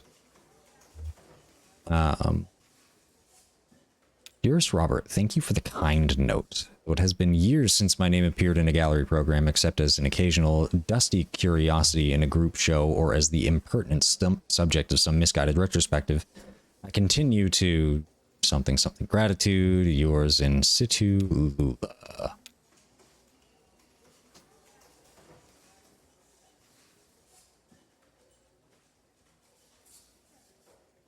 Rick clears his throat. Busy? How are you, Rick? I shouldn't complain, so. Did you get my note? About the proposals? I'm still working on them. Okay, gotcha. Well, hey, I'm not here to rush you, so how did your application go? I was in the mailroom and I saw you got a letter back. Sorry, I don't mean to pry, I just saw. It's fine, Rick. I'm not going anywhere. How's your goldfish? How is your goldfish, Rick? Does it live? Is it gold? Is it still a fish?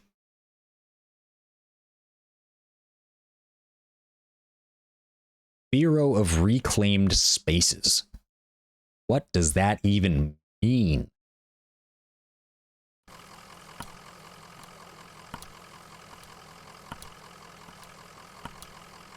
Oh, are we finally on Route 0? End of the line? Maybe it's still under construction. Well, work seems to have stopped for the moment. Let's talk to Shannon. Maybe someone here can point us in the right direction. Yeah, it looks like they're still open. It must be the night shift. What do you think they do here? Looks like an office building. An office building in a cathedral. This is weird, but do you think we're inside or outside right now? Both. Ah, okay. Very poetic. Well, maybe someone around here has a better sense of direction. Hey dog, how's it going? Pretty good rest in the truck. Sorry about all this walking. Maybe we could both use the exercise.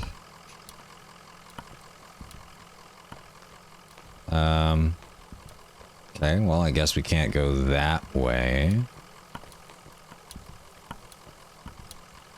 Wait a minute. Can we go over to that fishing pole? Is that possible? Oh my god, we can. Feel like fishing for lunch?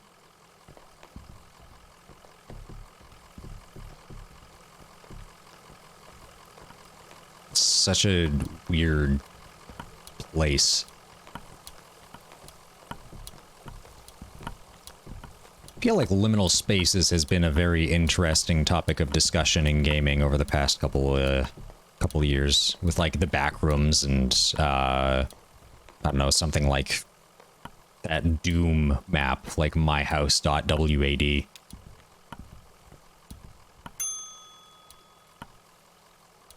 I don't know. Liminal spaces are very strange. Oh, hello, person. Marianne. Well, here you are. Better late than never, I guess. Just unload the whiskey over there by the elevator. I'll figure something out. We're actually a bit lost, ma'am. You're lost. So you're not the... Sorry. Honest mistake. We're supposed to have a little celebration here at the office, but the whiskey never showed up.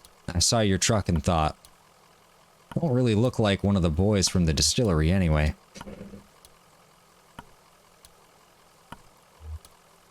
what are you celebrating? Oh, the less I understand, the better. When I'm here, I keep fans turning and the furnace hot and listen for the bell. When I get home, I'm a different person. I don't have to think about it, I just paint. Well, it's clear you're new to this territory. I expect you just mean to be passing through. We're looking for Dogwood Drive. Do you know where that is? Dogwood. Nope. We're gonna need to talk to somebody upstairs about that. One of the map clerks. But first we've got to get you in the system, so you'll need an appointment with one of the ingestion clerks. Now let's see. Rick is booked proofreading drafts all afternoon, and Wanda's out on a site. Let me go make some calls and see if we have anyone free. There are some books over there in the waiting area. Just take a look around. Have you seen our grotesques? I'm sorry, your whats?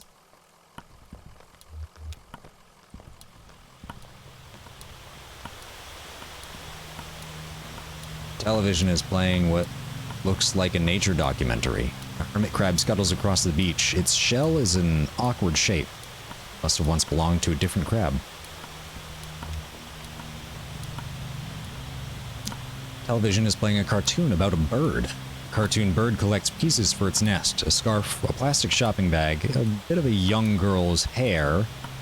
And the nest is warm, but precariously fragile.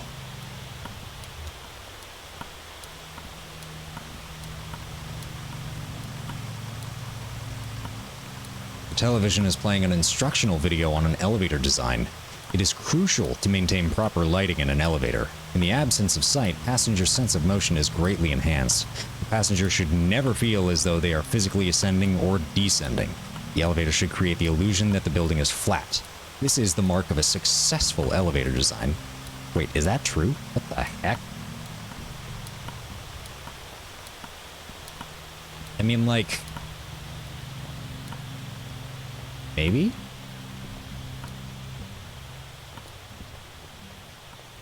Oh, this is the waiting area.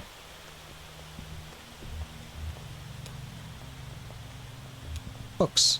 Let's see what they got for books. 3 books are piled on a table. A service manual for a sewage pump, some architectural plans for a bungalow, and a slim collection of Japanese death haiku. An envelope is protruding from the bottom of the stack. Let's pick up the envelope. The envelope reads, Bureau of Secret Tourism. Contains several small handwritten brochures with realistic directions to bizarre locations. Do I just have that now? Okay, well. Hi, Marianne. It's very interesting. Everything. Oh, good. I thought you'd left. People can be so impatient, you never know. Well, I have you meeting with Lula Chamberlain. She's a senior clerk and doesn't usually handle the ingestion process, but she's the only one with a room on her plate this evening. My schedule says she's on the 5th floor reviewing some diagrams. The elevator is just back to the left there. 5th floor. I wonder if either of these characters recognize the name.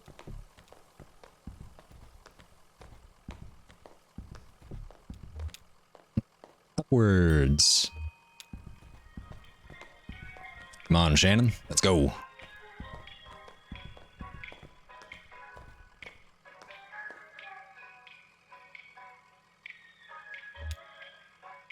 She's on the 5th floor, right? Conway scans a column of elevator buttons. Oh, come on. You can't just tell me, like, all of the other floors and, like, not expect me to go to them.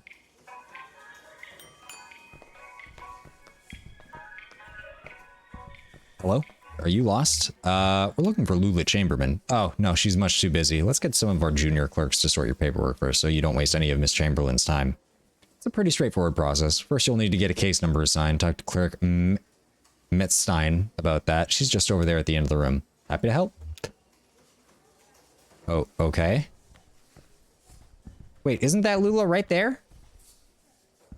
Like, right here? She was in the opening cutscene. This isn't the 5th floor. Clerk Metzstein. Hi, how are you? I'm fine, thanks. I just need your ingestion card and a list of your last 5 permanent addresses. I don't think I've had 5 permanent addresses. Oh, my sheet has 5 address boxes and it says to fill everything out, so... Maybe if you fill out a transient subsheet, we can still get it processed. Go talk to Clerk Bohm and he'll set you up with one. Clerk Bohm is just over in the corner. Happy to help.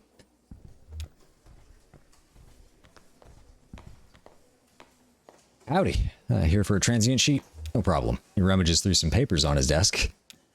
Clerk Bohm, happy to help. He opens up a few folders and quickly closes them. Looks like I'm out, but I know there are some back in the archive. You'll have to put in a special request with Clerk Macmillan. She's the document czar. Straight back to at the end of the office there by the filing cabinets. Okay.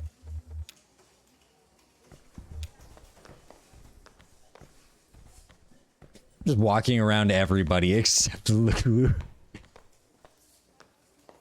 Document requests? Lula. One transient subsheet, please. Clerk Macmillan. Happy to help. Please just put your requisition form in the inbox and I'll get it to you as soon as possible. Requisition form? Yes. You don't have one? That shouldn't be a problem. They're quite easy to fill out. Just ask Clerk Metzstein and she'll get you sorted. Oh my god. I want to go back to the floor that had, bears.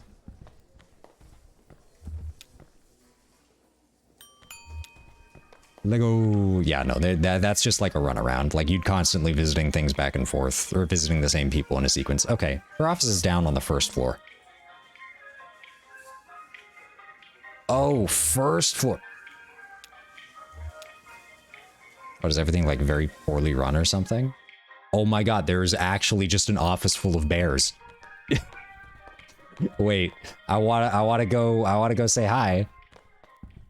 Can we help ourselves to coffee, take part in the meeting? They are all looking at me. Cool. Awesome. I'm gonna go back to the elevator. If everybody would stop looking at me, that'd be great.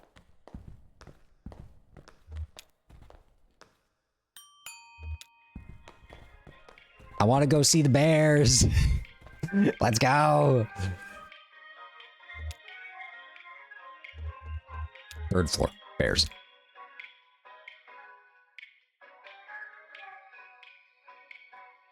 Well, all their heads just turn and look at us.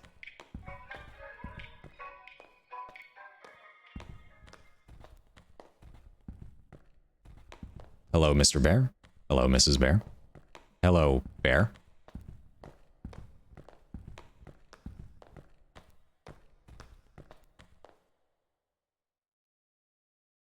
Huh. Would you look at that? A church organ.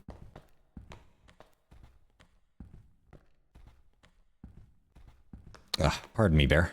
Oh, hey, Bear, how's it going? How was your lunch?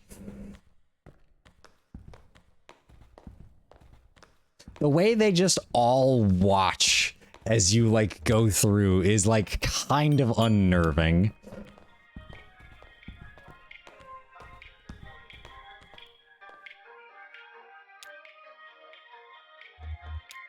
Archives and records. I don't think there is... Oh, there is a 5th floor. Oh, I guarantee you go up to the 5th floor and he's just like, what? You need to go down to the 1st floor. So here I am, mistakenly going directly to the end of where I need to. Thinking that it's like being clever and not going in the direction that not going into the direction that I have to.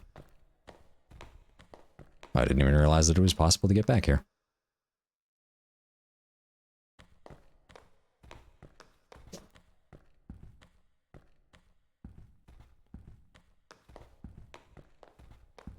Anyway, let's go to the top and talk to this guy. He looks lonely. Zora, welcome to the stream. How are you? A good game? It's pretty interesting so far. I guess I'm still trying to figure... I don't know. I guess I'm still trying to, like, understand it, but, you know, maybe that's the thing. There is nothing to understand. I do like the elevator floor completely dedicated to bears, though. I think that was my favorite. Alright. Oh, record player, huh?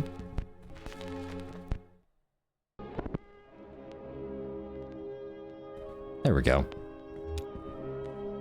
Now let's talk to the clerk. Greg is hard at work examining some diagrams, measuring angles with a plastic protractor and occasionally scribbling numbers in a small leather notebook. Greg, can I help you? Don't answer that. Sorry, we're looking for an ingestion clerk? Oh, no, I'm an interior spatial analyst. I can't help you with that. I think the ingestion clerks have all gone home for the night. Lula might be able to help you. She's pretty senior. You just missed her, actually. She was up here about an hour ago. She's probably back at her real desk now on the first floor. She barely made a dent in these diagrams. Must have been distracted. Speaking of which, I guess we are just too distracting to some of these people. Anyway, let's go back down to the first floor to say hi to Lula.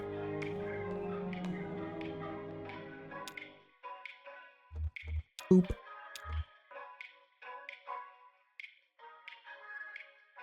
They are still watching me through the elevator. No, stop that. Kind of sketchy, not gonna lie. Alright, Metstein, hello.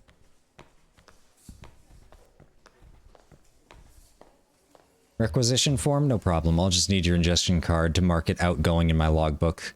We're done here. Can you point us to Lula? Oh, sure. It's her in the cardigan. Awesome. Thank you. Lula, having fun in the paperclip labyrinth? Well, you made it eventually. Look exhausted. I'd offer you my seat, but my ankles are turning on me.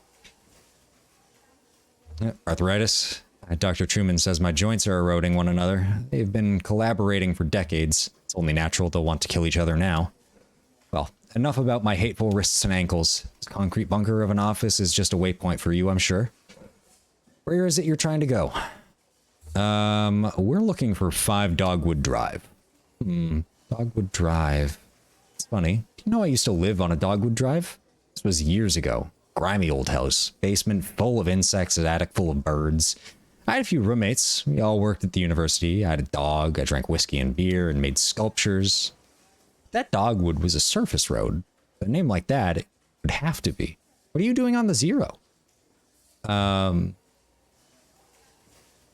Gas station attendant told us we'd need to take the Zero to get there. Gas station attendant? I see. Friendly blind man about my age hangs out with an old cat and likes to pretend he's a poet. His name is Joseph. Do you know him? Joseph and I used to work together, and we lived together. We were friends. Oh!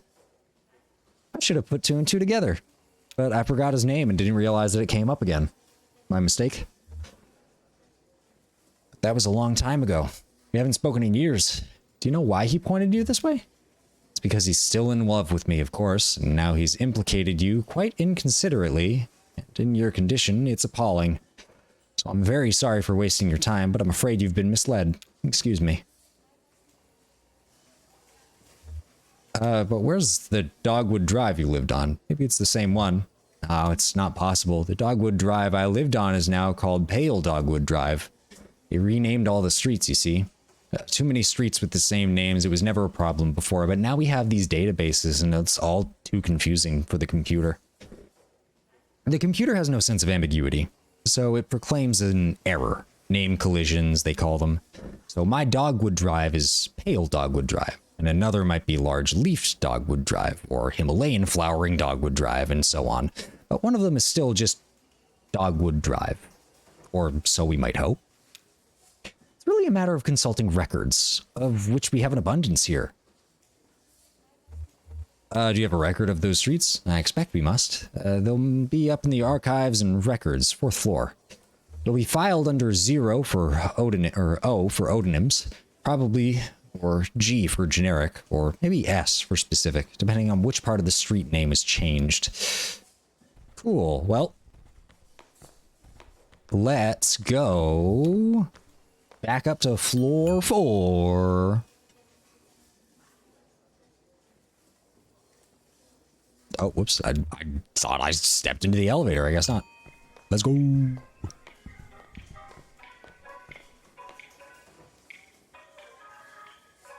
Archives and records. So, 4th floor. Ooh.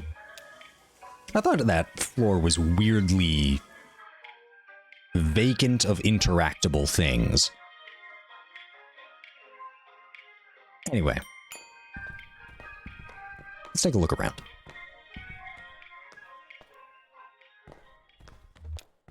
Documents. Damn, this place is a mess. Okay. Take a look through that logbook, I guess. Maybe there's some kind of system to all these boxes. I'll just start digging. The small logbook has a smart leather cover. A few notes are scribbled on the inside covers. Most pages are just lists of titles, names, and dates.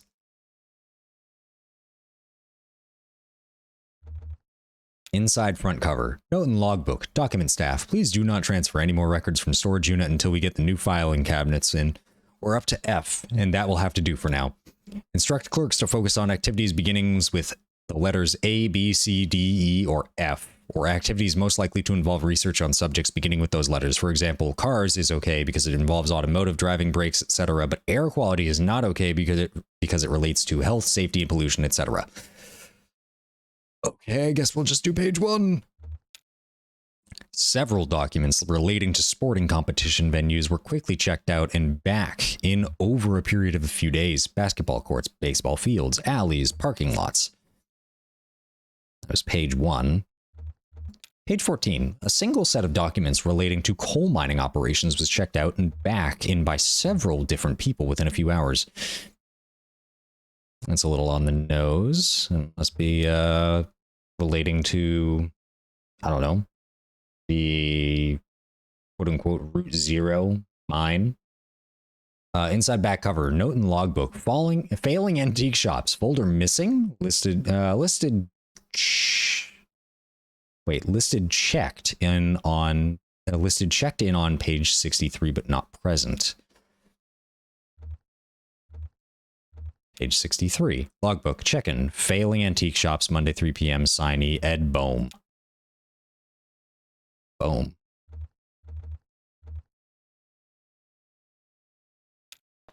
Nothing? Me either. Or me neither. Half of these boxes aren't even labeled, and the rest are all from the first few letters of the alphabet. I couldn't find anything with an O or a G or an S. Maybe that clerk knows somewhere else we can look. Boom. Isn't Bohm down in the clerk's office? Or is that the guy upstairs?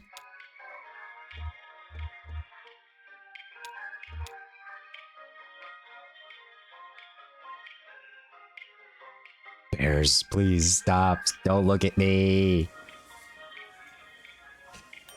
Alright, Bohm was the one in the back, right?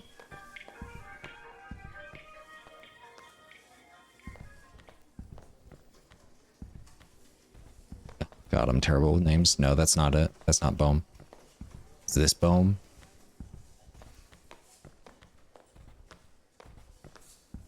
Okay, no. All right, let's try the top floor again.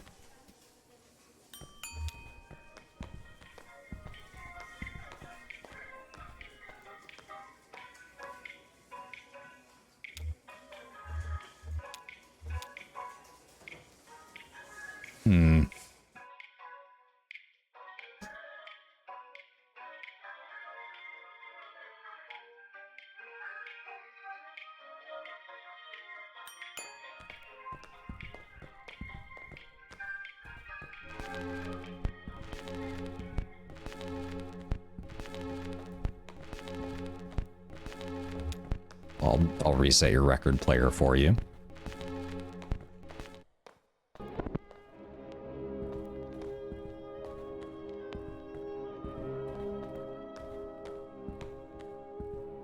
Oh? Wait. Where am I supposed to go? Let me double check page 63 again.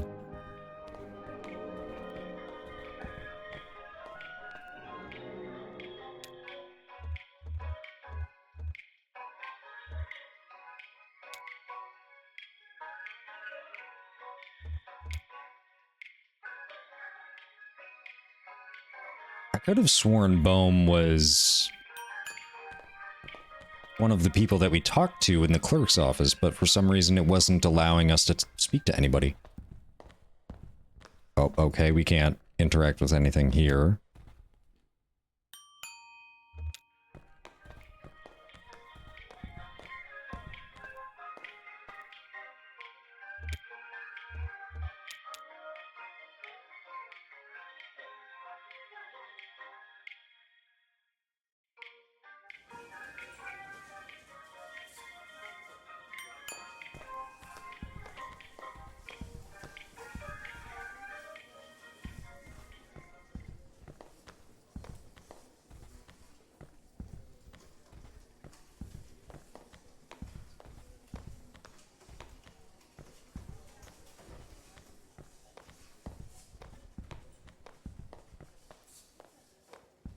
Why can I not interact with anybody? Lula. Okay, I had to go talk to Lula. Nothing? That's unfortunate. Well, they must still be in transit. You see, we've only moved into this new venue somewhat recently, and it's all a bit in progress. This was a cathedral not so long ago. Can you believe it? And then the Bureau reclaimed it. The old congregation has been directed to one of our storage facilities for their activity. That's where you'll find the street name records, I expect. At the church, Marianne at the church. Marianne at reception can give you directions. Just come back here when you have the files, and we'll begin the necessary paperwork to have the information analyzed. Oh, and while you're out on the road, you might want to stop and see Dr. Truman about your leg. He's a specialist regarding ailments of the joints and limbs, and I know he works at night. His home office is in a small neighborhood on the east edge of the bowling green. Here's his card. Do stop and see him. That leg is a miserable sight. And take care of each other. Down we go.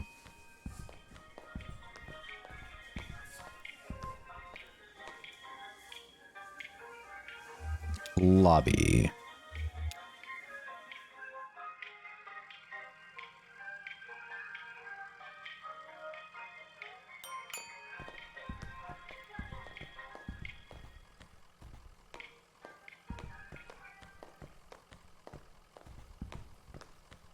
Whee! It's weird that there are like, oh god, those like anchor things for boat docks there.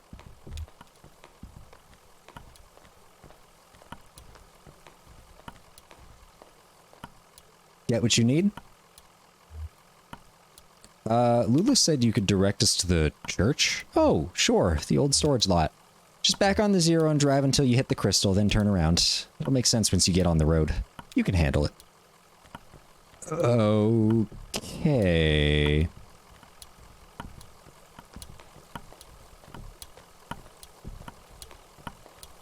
Dog! Hello. Come on, dog. Let's get going. They don't want to stay any longer. Take a minute to think. They don't want to stay any longer. Let's figure out how to navigate the zero. What the heck? Oh, I'm sorry, what? Oh, this is for the mine. And this is, wait, this is the Bureau of Secret Tourism. Bureau of Secret Tourism, esoteric excursions for the intrepid and curious. All directions start from the Bureau of Reclaimed Spaces. The river tunnels are a series of arterials excavated by runoff from an underground river which long ago evaporated. Now the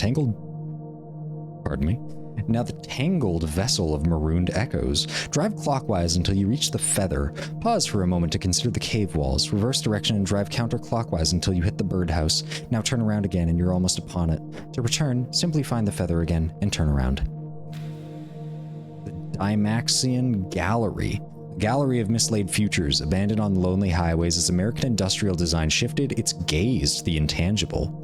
Drive counterclockwise towards the TV. When you reach the TV, drive clockwise to the antenna. Now turn around again and head just past the barn. To return to the Bureau, find the TV again and turn around. Mineral springs. These mineral springs radiate with vigor and sweat youth from the pores of the cave walls. Its sweet dampness evaporating and then recollecting on the ruddy faces of the rejuvenated bathers. or bathers. Drive clockwise to the Feather, then come back to the Talon. Turn again, and there you are. To return to the Bureau, find the Feather, and again turn around. Meditation tunnels. It is recommended as a site for meditation, an introspective labyrinth through which to walk one's concerns slowly like a breathing exercise. Drive clockwise to the Scarecrow, then turn around and head counterclockwise until you reach the Pendulum. Reverse direction once more. Keep driving clockwise and you can't miss it. To return, find the Scarecrow again. Turn around, and before long, you'll be back at the Bureau. Oh, wait a minute. The Deep Valley, the site of an epic laceration to the very heart of the world, certainly left by some great power, perhaps a casualty in a battle between God and dinosaur. Drive counterclockwise to the bottle. Turn around, drive clockwise to the still. Turn around, you're nearly on top of it. To return, find the bottle again. Turn around and head back. Happy hitchhiking. Interesting number. We will, perhaps it will come in handy at some point. Hey, you're looking kind of tired there, old man. Want me to take the wheel? Yeah, maybe that's a good idea.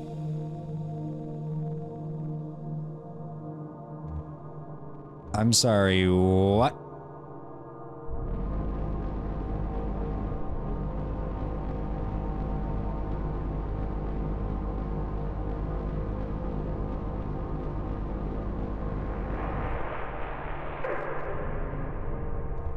Crystal.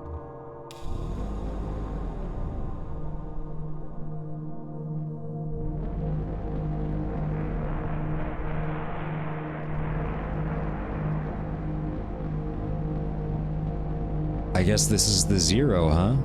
Oh, that's the Bureau. Wait.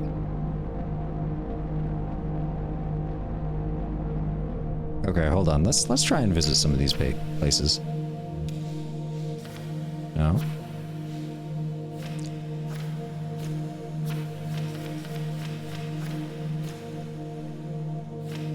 The river tunnels. Drive clockwise until you reach the Feather.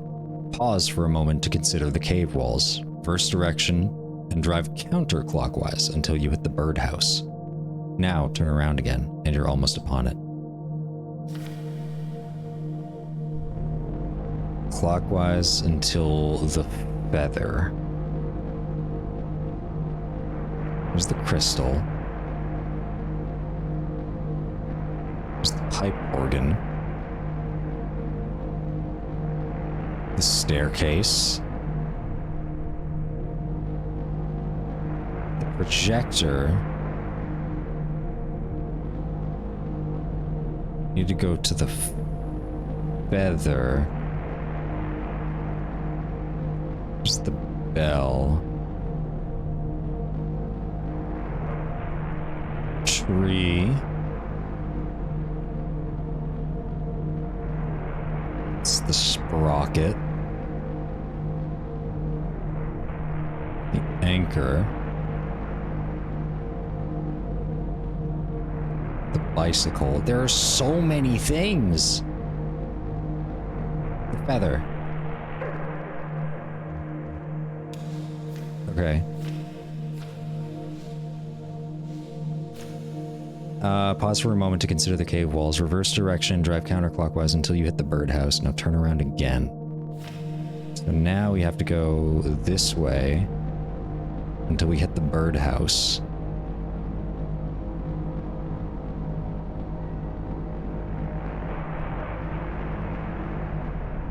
The tunnels. There we go. The tunnels are described as a series of arterials excavated by runoff from an underground river which long ago evaporated. Now the tangled vessel are marooned echoes. They're surprisingly large. A distant scratching sound catches Conway's attention from the tunnels leading downwards. Another tunnel runs into the darkness to the left. Go left. Conway and Shannon go left. The tunnels widen a bit. The air is cooler here. A faint mewing reverberates through the tunnel. A small ragged cat sits on a ledge carved into the wall. Seeing Conway and Shannon, it darts into another tunnel. Oh, okay. Well.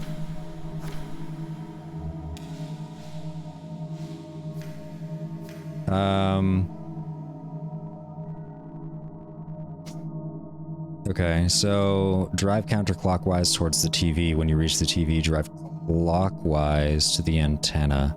Turn around and head just past the barn. So, CCTV, the antenna, CC barn.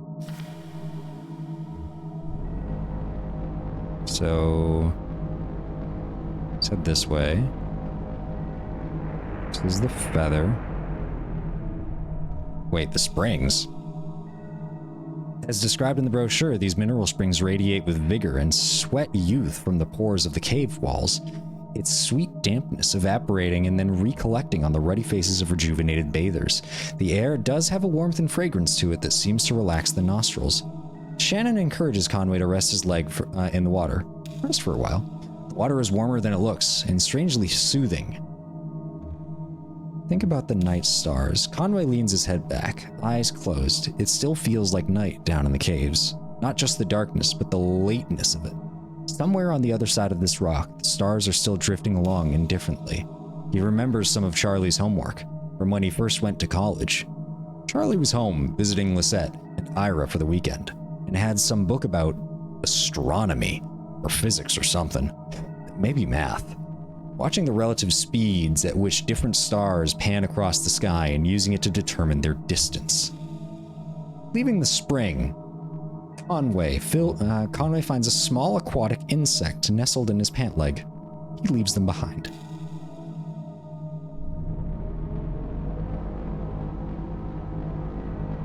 Interesting that we found the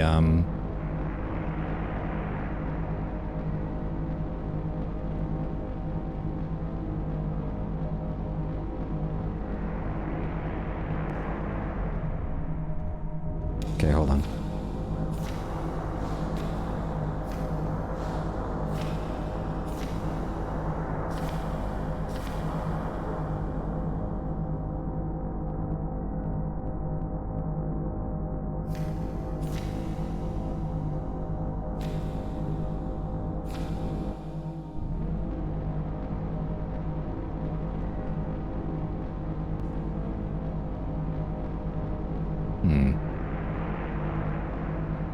It's the birdhouse.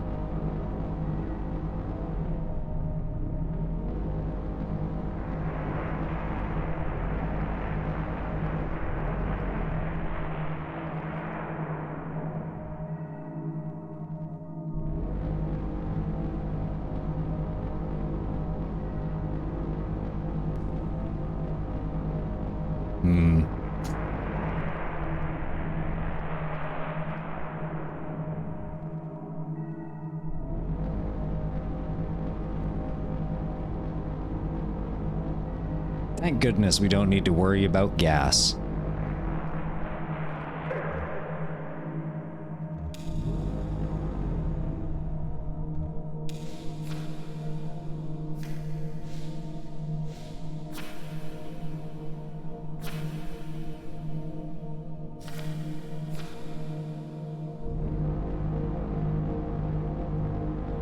We found the feather.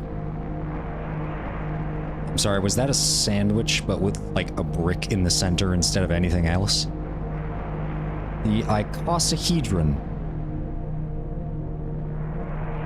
Cathode ray. Sorry, what was that?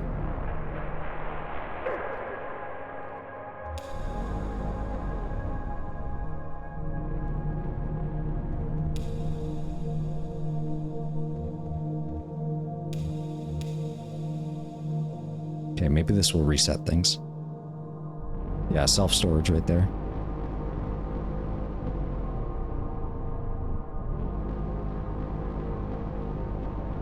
And it's gone.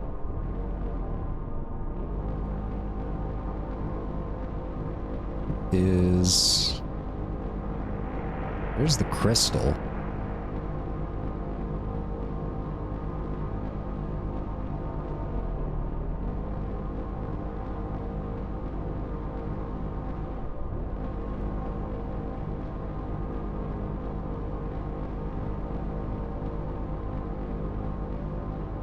trying to go to these places, but like I can't figure out how to get back. Okay, hold on, crystal. Is there anything about the crystal? Wait, storage facility. Find the crystal and then turn around. Well, we've already found the crystal.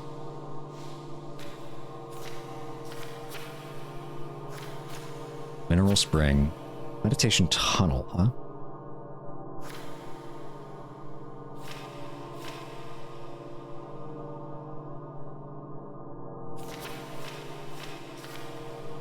On the river tunnels, we found the mineral springs.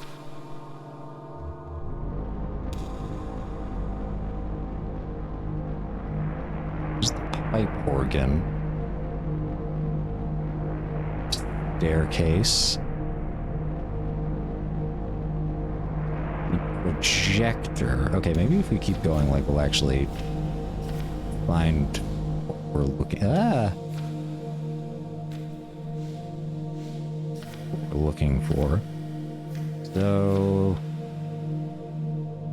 drive counterclockwise towards the TV. Reach the TV. Okay, so we need to be going the other direction.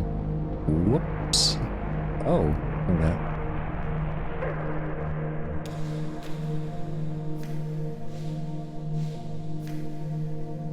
When you reach the TV, drive clockwise to the antenna, and now turn around again, head just past the barn. So, clockwise to antenna. Oh. Clockwise to antenna, and then reverse direction. It's the rocking chair.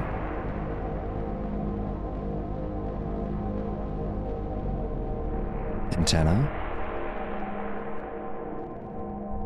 Reverse direction.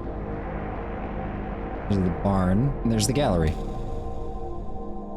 The brochure describes this place as a gallery of mislaid furniture abandoned on lonely highways as American industrial design shifted its gaze to the intangible. It is a large warehouse full of oddly shaped vehicles, blimp-like rusted vessels, mostly painted in a dull green that is now faded toward brown. No path has been carved to navigate between them, and many have been damaged enough to leave menacing bits of metal running jaggedly through their small open spaces. It's all a visitor could do to stand at the edge of the building, neck craned, trying to get a glimpse of something.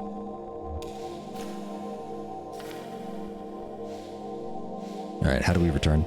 Return to the bureau, find the TV again, and turn around. So we gotta go this way.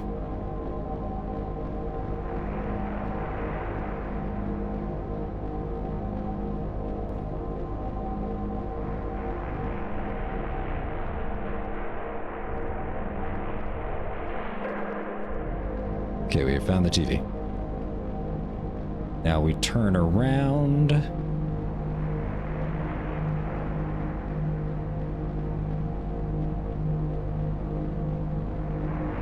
There's the tree. The sprocket. Okay, hold on. We are adventuring here. So we got the river tunnels, we got the gallery, we got the springs. Drive clockwise to the Scarecrow. Right? Clockwise to Scarecrow. No, wait. That's counterclockwise. Clockwise to Scarecrow. Certainly hope I didn't pass it. There's the anchor. The bicycle. I do remember passing by a Scarecrow. Or I could have sworn I did when we were on our way to the Feather. The wheelbarrow. The antlers, huh? The Scarecrow.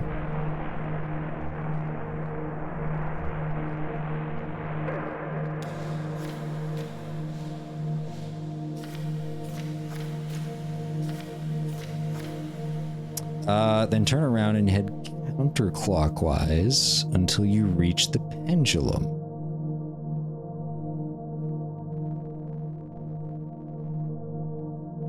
Okay. So now we have to go to pendulum. Then we reverse direction.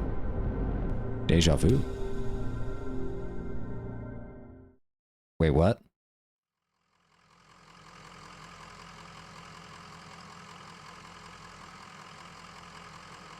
Huh? That's odd. What? Just, you know, deja vu. It's just this weird road. Oh, you're right. It's just this weird road. I mean, we're driving underground, so, like, I can only imagine the tunnel,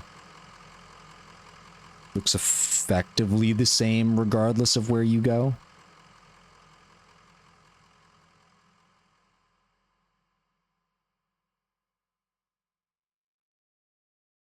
The slow and ominous zoom out of the, area of deja vu.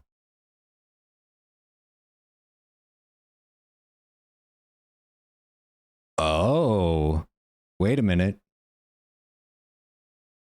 We were right next to the mine, huh? Anyway, we have to keep going until we reach... What was it, the pendulum? Pendulum.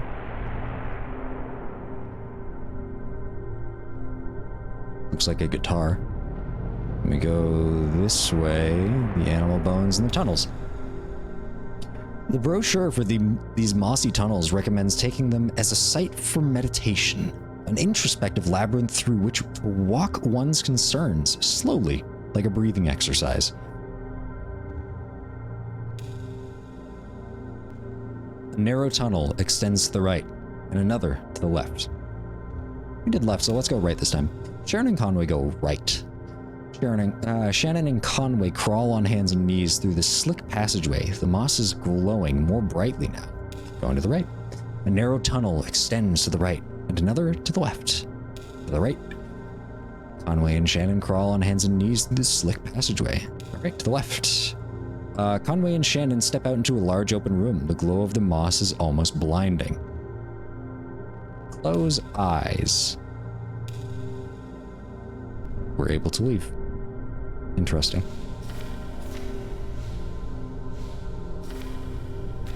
Now the deep valley. Drive counterclockwise to the bottle. Okay. Counterclockwise to the bottle, and then reverse direction. Bottle, where are you? That's a rowboat. That's not a bottle. This is such an interesting part of the game. It's like, it's weird having to put in, like, these, what I can only describe as, like, lock combinations. But you are, like, a physical representation of the, I don't know, the thing which picks out the lock at feeder. This is the pendulum. Okay, we need to go in the different direction to mix things up. Animal bones, huh? Wonder in what way this, like, mimics the, there's a scarecrow.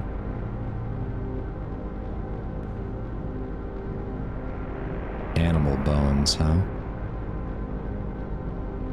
If we run into the scarecrow again, I'm gonna try going... Okay.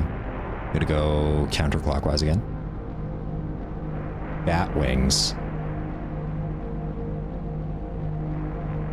The cactus? Oh, keep going, keep going. The lightning bolt.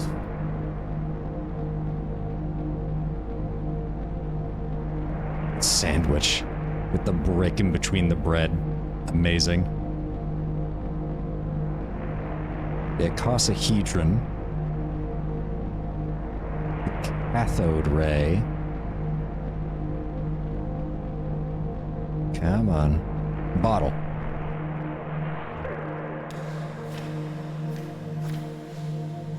So, counterclockwise to the bottle, turn around, drive clockwise to the still, and turn around again.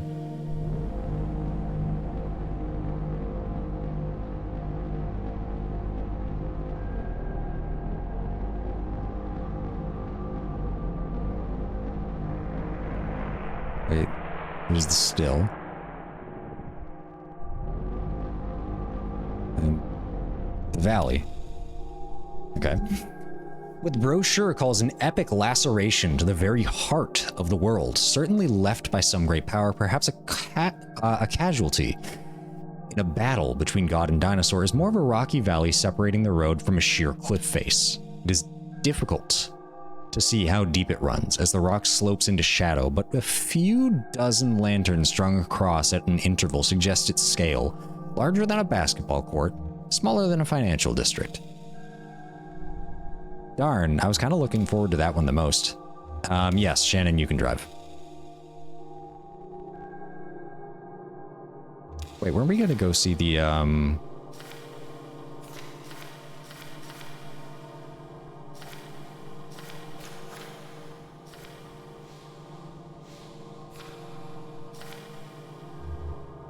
self-storage? Weren't we gonna go see somebody about my leg? Forgot how to navigate to them. Act 2, Scene 2. That was all Scene 1. St. Thomas Church.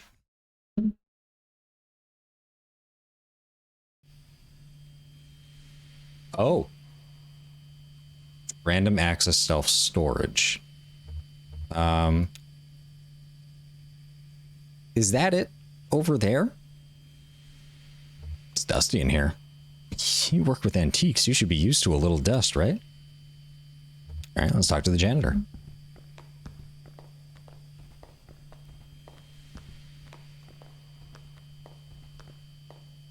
Oh, you here for the night mass? What kind of mass is it? Tonight, it's a homily on work and need. Oh, I haven't heard this one before. Are you the preacher? Oh, I'm the janitor. I guess this must look pretty strange, a church without a congregation. When they first moved in here, man, this place was packed. They had a mass every night, 2 on Sunday. But it got a bit awkward to fit everyone in. The numbers quickly dwindled. Once folks started to see it as a thing that was falling apart, they lost their center of gravity and they started wobbling. Then the preacher stopped coming too, but he left his old tapes. Same with the organist. I found some acetates in the Bureau archives. Photos of people in churches, so I kept it running. You do what you have to, right? You've all got a job. Work is play for the mortal stakes. That's the title of the evening's homily, in fact. So I guess if you folks aren't here for the mass, you must be looking for the old Bureau records. I moved them down into Unit C315 to make room for the mass. It's down at the other end of the building, same floor. I need to get the night mass started, but you can borrow my keys. I'll go. You wait here, rest your leg. You're looking kind of pale. Nice lady. Well, I'd better get this thing running. Brandon presses play on an old machine tape. Conway listens to the homily. Or... is your whole family Catholic? Oh, no. But we're not religious. I just watched and listened while the congregation did all this stuff, and... I probably don't understand as much of it as you might think. Anyway, I know how to run the overhead projector in the tape player. At least I know enough to keep it going, right? How do you like working here? It's okay. I don't really know what else I would do. I used to play a lot of card games, but... used to play a lot of card games, you know, in high school. Some of my friends went to college, but most of them just got jobs. Maybe in a few years we'll be hanging out in bars, playing darts or something. You're not allowed to play cards in the bar, because it looks like gambling. My leg is killing me. I bet everyone's telling you to go see a doctor. Hey, I get it. Too expensive. My dad cut his arm pretty bad on a job, but he stitched it back up himself because he didn't have health insurance. But then his hand didn't work very well, and he got pretty depressed. Eventually, he just sort of... well, I guess I don't know what he should have done. Who knows, right? So, this is like a hobby? If you asked me what my hobbies were, I'd say card games, science fiction, and perspective geometry, but I run the slideshow and I play the tapes and I don't get paid for it. I take it pretty seriously, but nobody's telling me I should. Is that a hobby? Seems like there ought to be a more serious word for it. Okay, well, that's it. There's some rituals that you and I aren't allowed to participate in, I don't think. I don't remember them anyway. Ah, I got it. We were just talking about work and hobbies. What? I found what we came here to get. The file on the street name changes. You don't look good. Let's head back to the bureau and get this straightened out, and then maybe we should go see that doctor the clerk recommended. Guess I probably wouldn't have been able to find the doctor anyway. Only remembered the directions.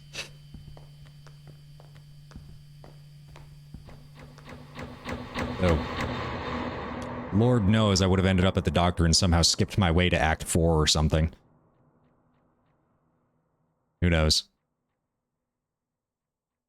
Jesus, are you alright? What the hell? My leg is stuck. Wait, what? Shit, okay, I'm gonna pull you out. We have to get you out of here. There you go. You hurt? Can you put it... all messed up. Here, let's get you onto the tram. There you go. Let's see if this thing has power.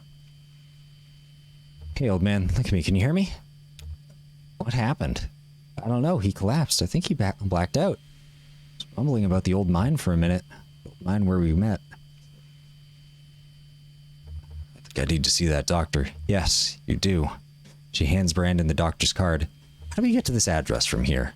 I don't know. It's pretty tricky going back and forth between, you know, here and there. The bureau's the only way I know. Some of those folks do it all the time, commuters. Just go back the way you came, find the crystal, then turn around. Okay. Go back the way that we came. We go this way. I don't know if this is the way that we came, but I know that the crystal is typically over in the upper left. Crystal?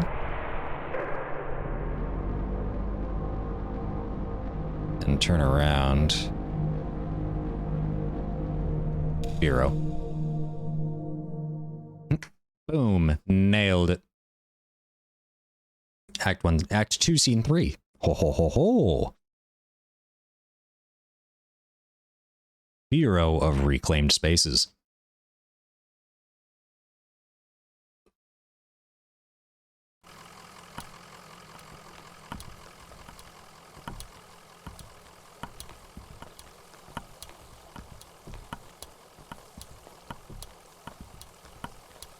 I cannot speak to dog. Kitty. I just walked straight through that cat, huh? Marianne. Hello.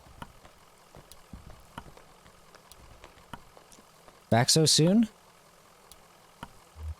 Let me talk to Lula Chamberlain again. I'm afraid she left in a big hurry, actually. Something happened with your meeting? She seemed pretty interested in the gas station attendant. I don't know who that is, but she did seem distressed. Oh, well. Heading back to the interstate? I could process you whenever you're ready to go. Just let me know. Ready to be processed. She hands the receptionist Lula's card. Can you tell us how to... Can you tell us how to get to this address? We're looking for Dr. Truman. Of course. This is in a neighborhood just outside of the Bowling Green. Get on 65 going southwest, take the right past the observatory, just before the river. If you continue north, you'll be there shortly. Happy to help. Oh, sounds like it's not on Route 0. It's like in the overworld. Okay. Dr. Truman, huh?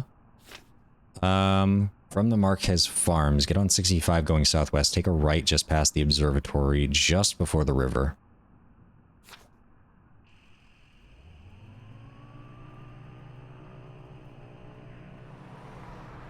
Where is the river? That's Equus Oils. Joseph has fallen asleep in his chair.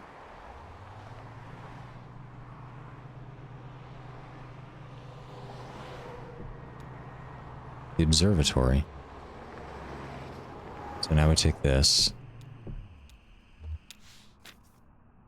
If you continue north, you'll be there shortly.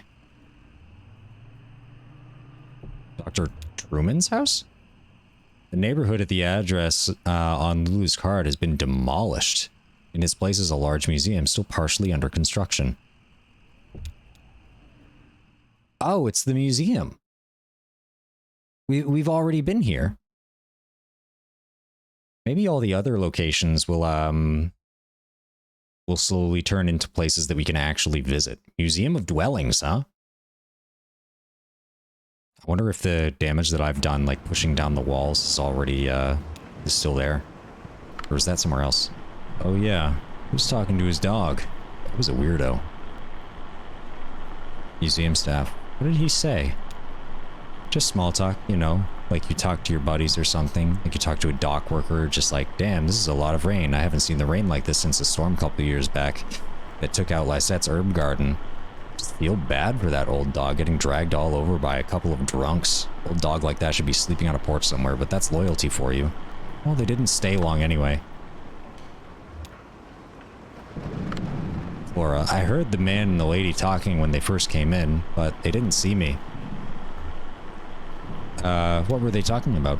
The man said his leg was hurting him. They were looking for Dr. Truman, but he was already gone. But they didn't know, so they kept looking around. Fred, I just assumed they were from the power company.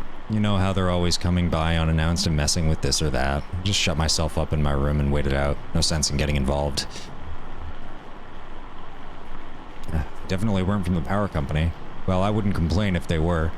Really, with that storm going on, I know they have to do their business. Doesn't affect me. I've got my generator, but you know some of these folks around here, unprepared. Totally unprepared. I guess there's a storm going on outside, huh? Oop, I opened up the umbrella inside. Oh no. Oh, wait a minute.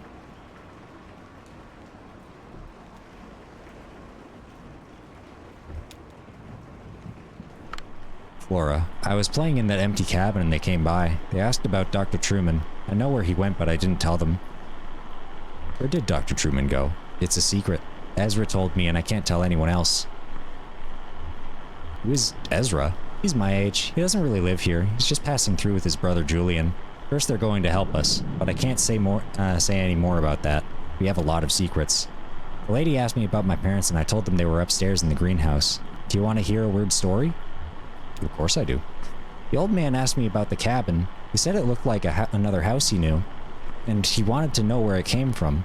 I told him nobody lived there, so he went inside. It took a long time exploring.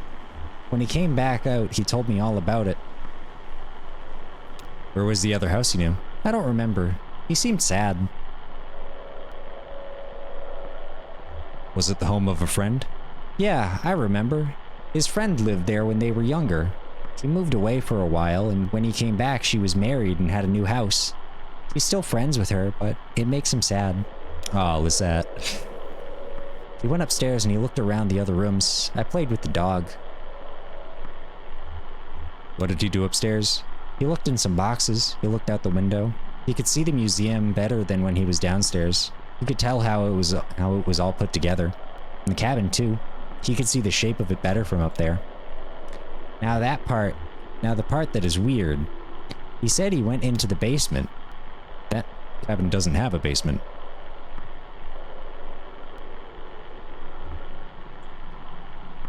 He said he found a secret door in the floor. Then he found a rope leading down a long pit. He climbed down. The walls were covered in glowing moss. He used the light of the moss to find a lake at the bottom of the pit. He was a good swimmer, so he found his way back to the cabin. So then he came back out of the cabin, and we said goodbye. I didn't talk to them anymore.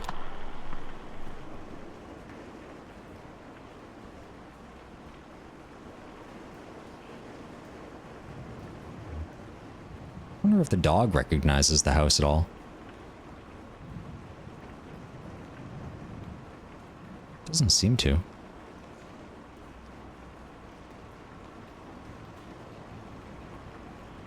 Oh, that barn. I just realized that the symbol on the barn in the backyard is the same symbol outside of Marquez's farm. So when we were looking around Marquez's farm, we were seeing the farm that is on Lizette's property.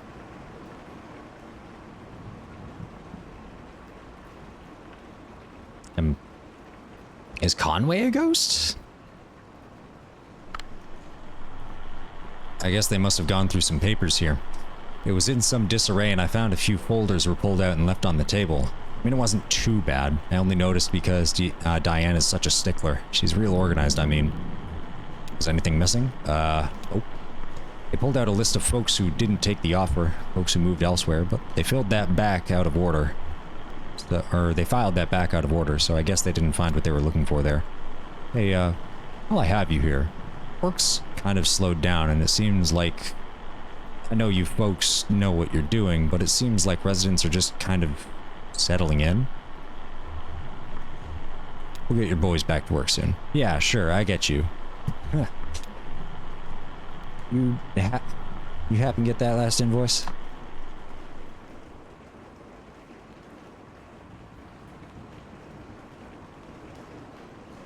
I guess we can't go up that way.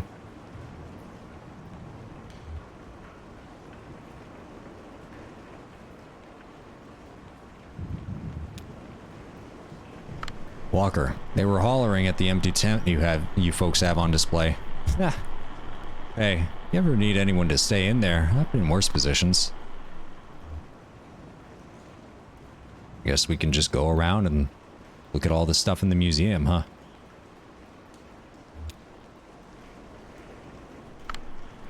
Sadie, do you know, at first I thought it might be Hudson walking up to visit. I heard him working on his boat just a bit earlier before the storm started. But then I saw the stranger's limping gait and the young woman with him. I knew it couldn't be him. I invited them in for a glass of bourbon, which they politely declined. So I just talked to them on the porch for a bit. And what did you talk about? Oh, we talked a bit about the neighborhood. I told them about Hudson and his sailboat, and the nice young couple in the greenhouse, and the charming Dr. Truman who used to live here. They were very interested in him, but, of course, well, I don't know where he went. Do you know? I don't believe either of them had ever set foot on a houseboat before. I don't know that the older man had ever seen an ocean, in fact. It has always been my fondest dream to retire on a houseboat. That's why I accepted your offer and moved in here. It isn't perfect, but what home ever is? I only wish the house would sway a bit. I find that it settles my nerves. Well, we have another storm like that last one. Wait, so is this like a museum of just people, like of houses on display and then like people living in those houses? That's so strange. Oh? There's, I guess there's a way to go up. Wait for the dog. Let the dog come with us.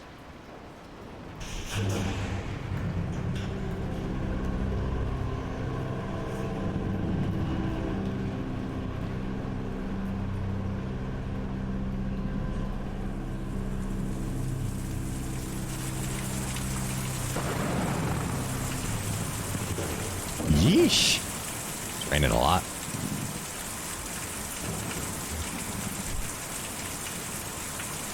Let's head to the left. See what there is. Oh my god, large bird. Large bird. Ivy, they wouldn't come in. Just rushing around. You could tell they were worn and it was late at night, but just rushing around. Well, there was some urgency to the older man's injury, so it's understandable. Oh my, look at that thing flying around in the background. That thing is huge. How was he injured? His leg, it was twisted or something. He held it while he walked and made these painful little sounds in his throat. Oh? How? I don't know, I didn't ask. It would have been rude, I think. Well, we just don't know. I suppose we never will. Is that bird working? Like bringing around, like, bits of the museum and putting them in place?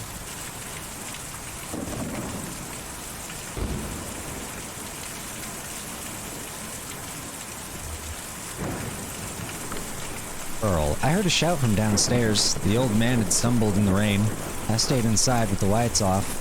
There's no sense in getting involved. Your lights are on, though.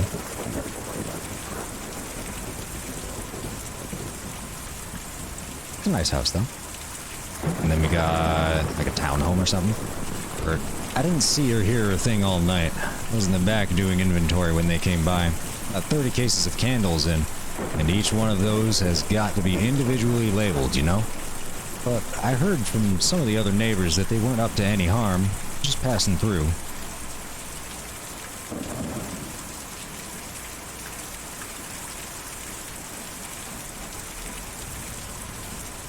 Some dude just like standing there. Oh, this is Ezra. Ezra, I saw you folks drive up. I like your truck. What kind of truck is that?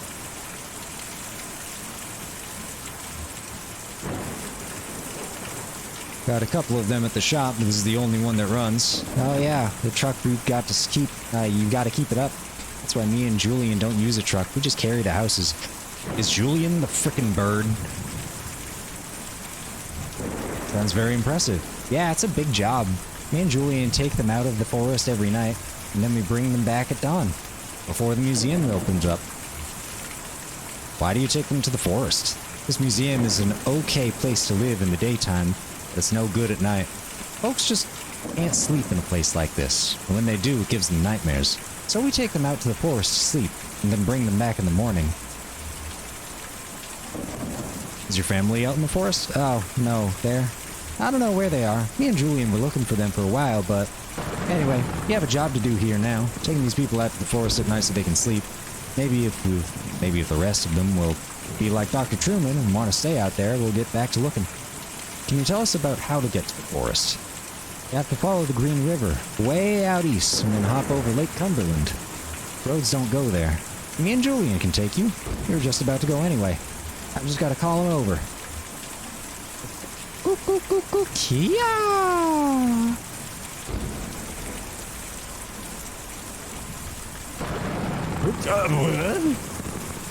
So leave the umbrellas behind, take the dog with you.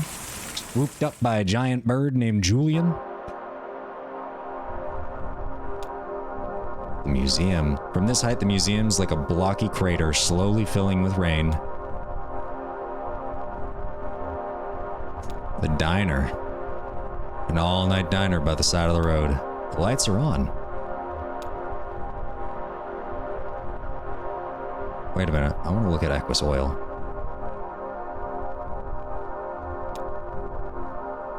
From this angle, the building looks strange and abstract, like a pile of intersecting boxes and triangles.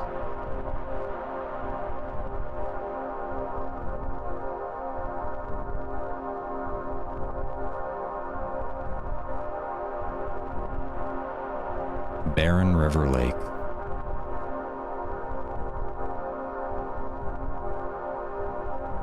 I wonder what happens if we fly over Route 0.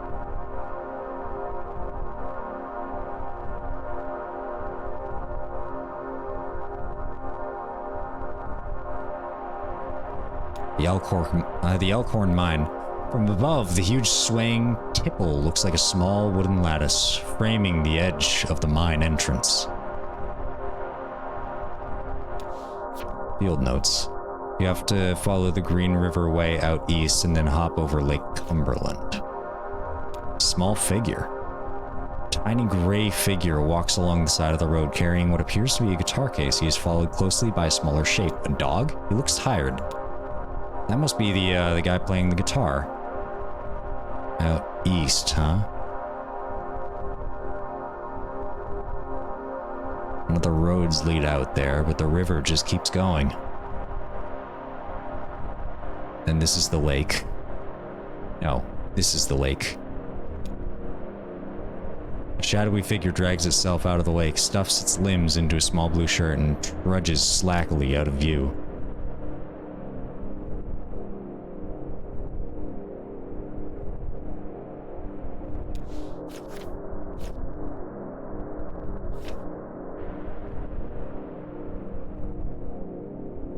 Follow Green River.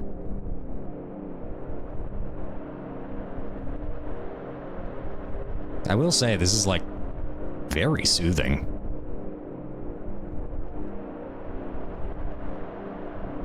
And that's where it ends.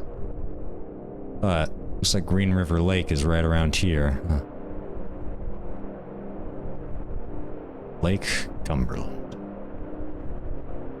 This must be the forest over here.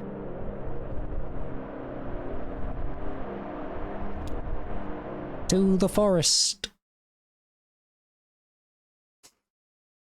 Act 2, Scene 5. A forest.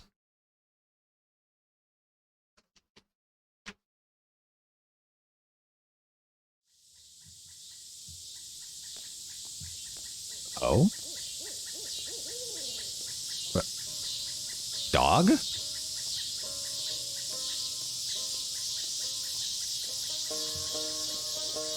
Oh, Julian is a very large bald eagle. I guess I'm playing as Ezra right now. It's okay, just take it easy. I'll just close my eyes. I don't think that's a good idea. Just take some strain off your leg for a minute, and then we'll keep going. Why is this delivery so important to you? It's my last delivery. Oh, you retiring or something? Or, sorry. The set's closing up the shop. That's, damn. Hello, dog. Ezra, how'd you come to be with these people? What do you like to do? Just lay around? Julian, too. He sleeps all day. Silly Julian. Who are you, and why are you singing in the foreground? Wait, what? There's some very interesting parallax going on. Like, I don't know if you can see it, but there's like, this house is supposed to be like connected here. But it's only connected in like this moment, but like there's this spot that's missing, and it's so weird. And like even this house, it's like right, if you look at it like from the right angle, it's all connected, it's all together, it's fine. But from the wrong angle, it's just all apart. Shouldn't be much farther now. I think I see where the settlement ends over there. These are some fine looking trees. Ah, yeah, really nice. You a tree enthusiast? I like birds. Birds like trees. Just nice to have something to lean up on. I like birds. Okay, I can follow that logic. You're in a lot of pain right now, aren't you? Just thinking about getting back to work. We're almost there. We'll get you patched up and back in that truck. We can handle this. Thanks, Shannon. Hey, dog. Have you ever been over to the lake? I went there once with my folks. Had some burgers. It was pretty great. Gotta make sure that the dog is... like that tent that just appears and disappears. So... trippy. God, what is going on? Shannon, do you have any family you're close with? Brothers or sister? Kids? Just Lisette's family, I guess. Oh yeah? Husband? Bunch of kids?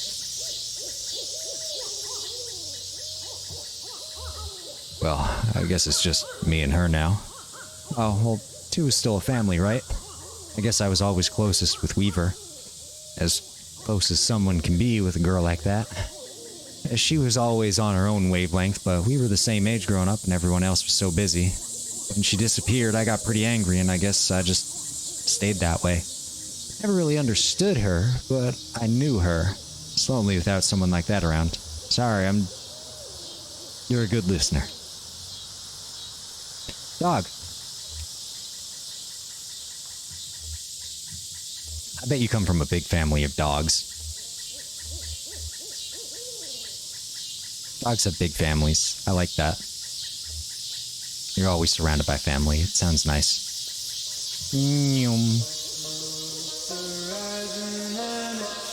Doghouse.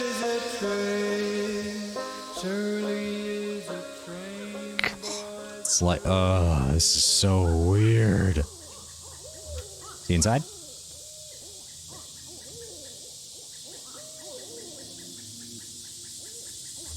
He's inside with Dr. Truman. Are you coming in? Sure, I'll come in. Dr. Truman lets me watch TV sometimes. My folks never watch TV, but I like the way it looks. I like the way it looks too. I fix TVs, you know? Whoa, cool. A TV scientist. I bet you make a lot of money. My folks had a really nice house. Bigger than any of these houses, but it made them worried all the time. The bank took it back. We had to sleep at the bus station, but I couldn't ever get sleep. So I just went out to fly around every night with Julian. We flew really far and we never got lost, but when we came back in the morning, they were all gone. Just left you? I don't think so. All of our stuff was still there. Maybe they got lost somewhere. Let's go see what's on TV. That was like such a weird act. Like, or such a weird play.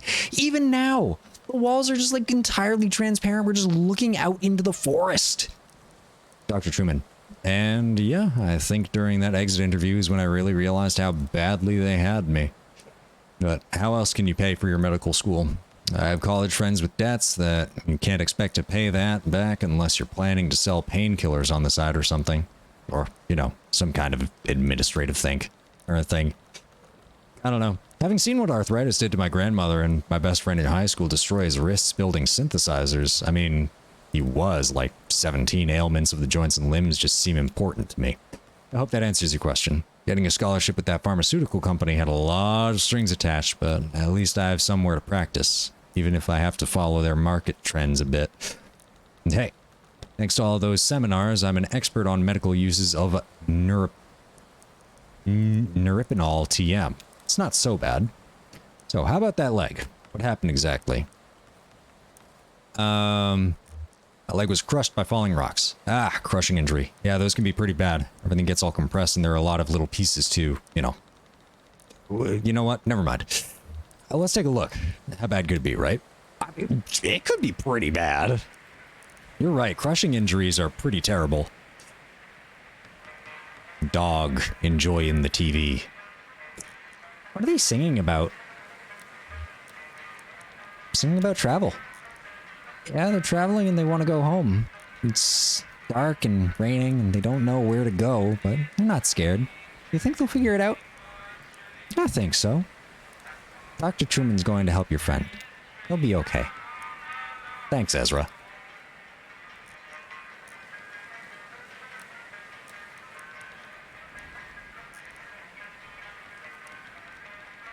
But it's nothing we can't handle. You might have a few things to look out for in the future. Be a bit gentler with the leg on the way you walk. But you'll be okay. I've dealt with similar cases before.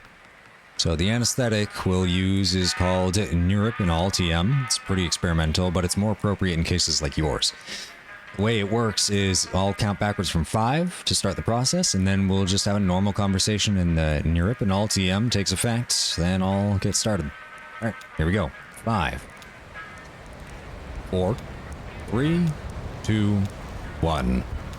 So, let's talk about billing for a moment. The pharmaceutical company I'm contracted with recently acquired an energy company that has some different standards for billing and revenue. So, it's a bit complex now.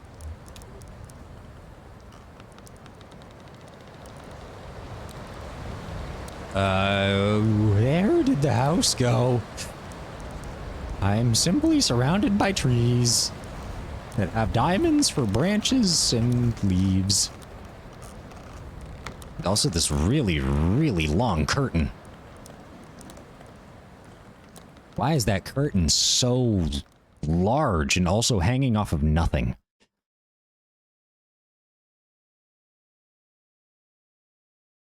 End of Act 2.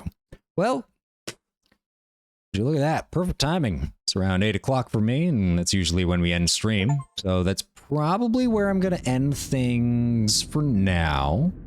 This is a very interesting game. I guess it's one of those games that shows up, tells a story, and, you know, you make of it what you will. And right now I have no idea what to make of it, but who knows, maybe by, we'll keep going through tomorrow, and keep going through on Thursday, and, yeah, we'll see how we feel about it. Thank you all so much for watching. I hope you have a fantastic evening. Sending all the love. Peace out.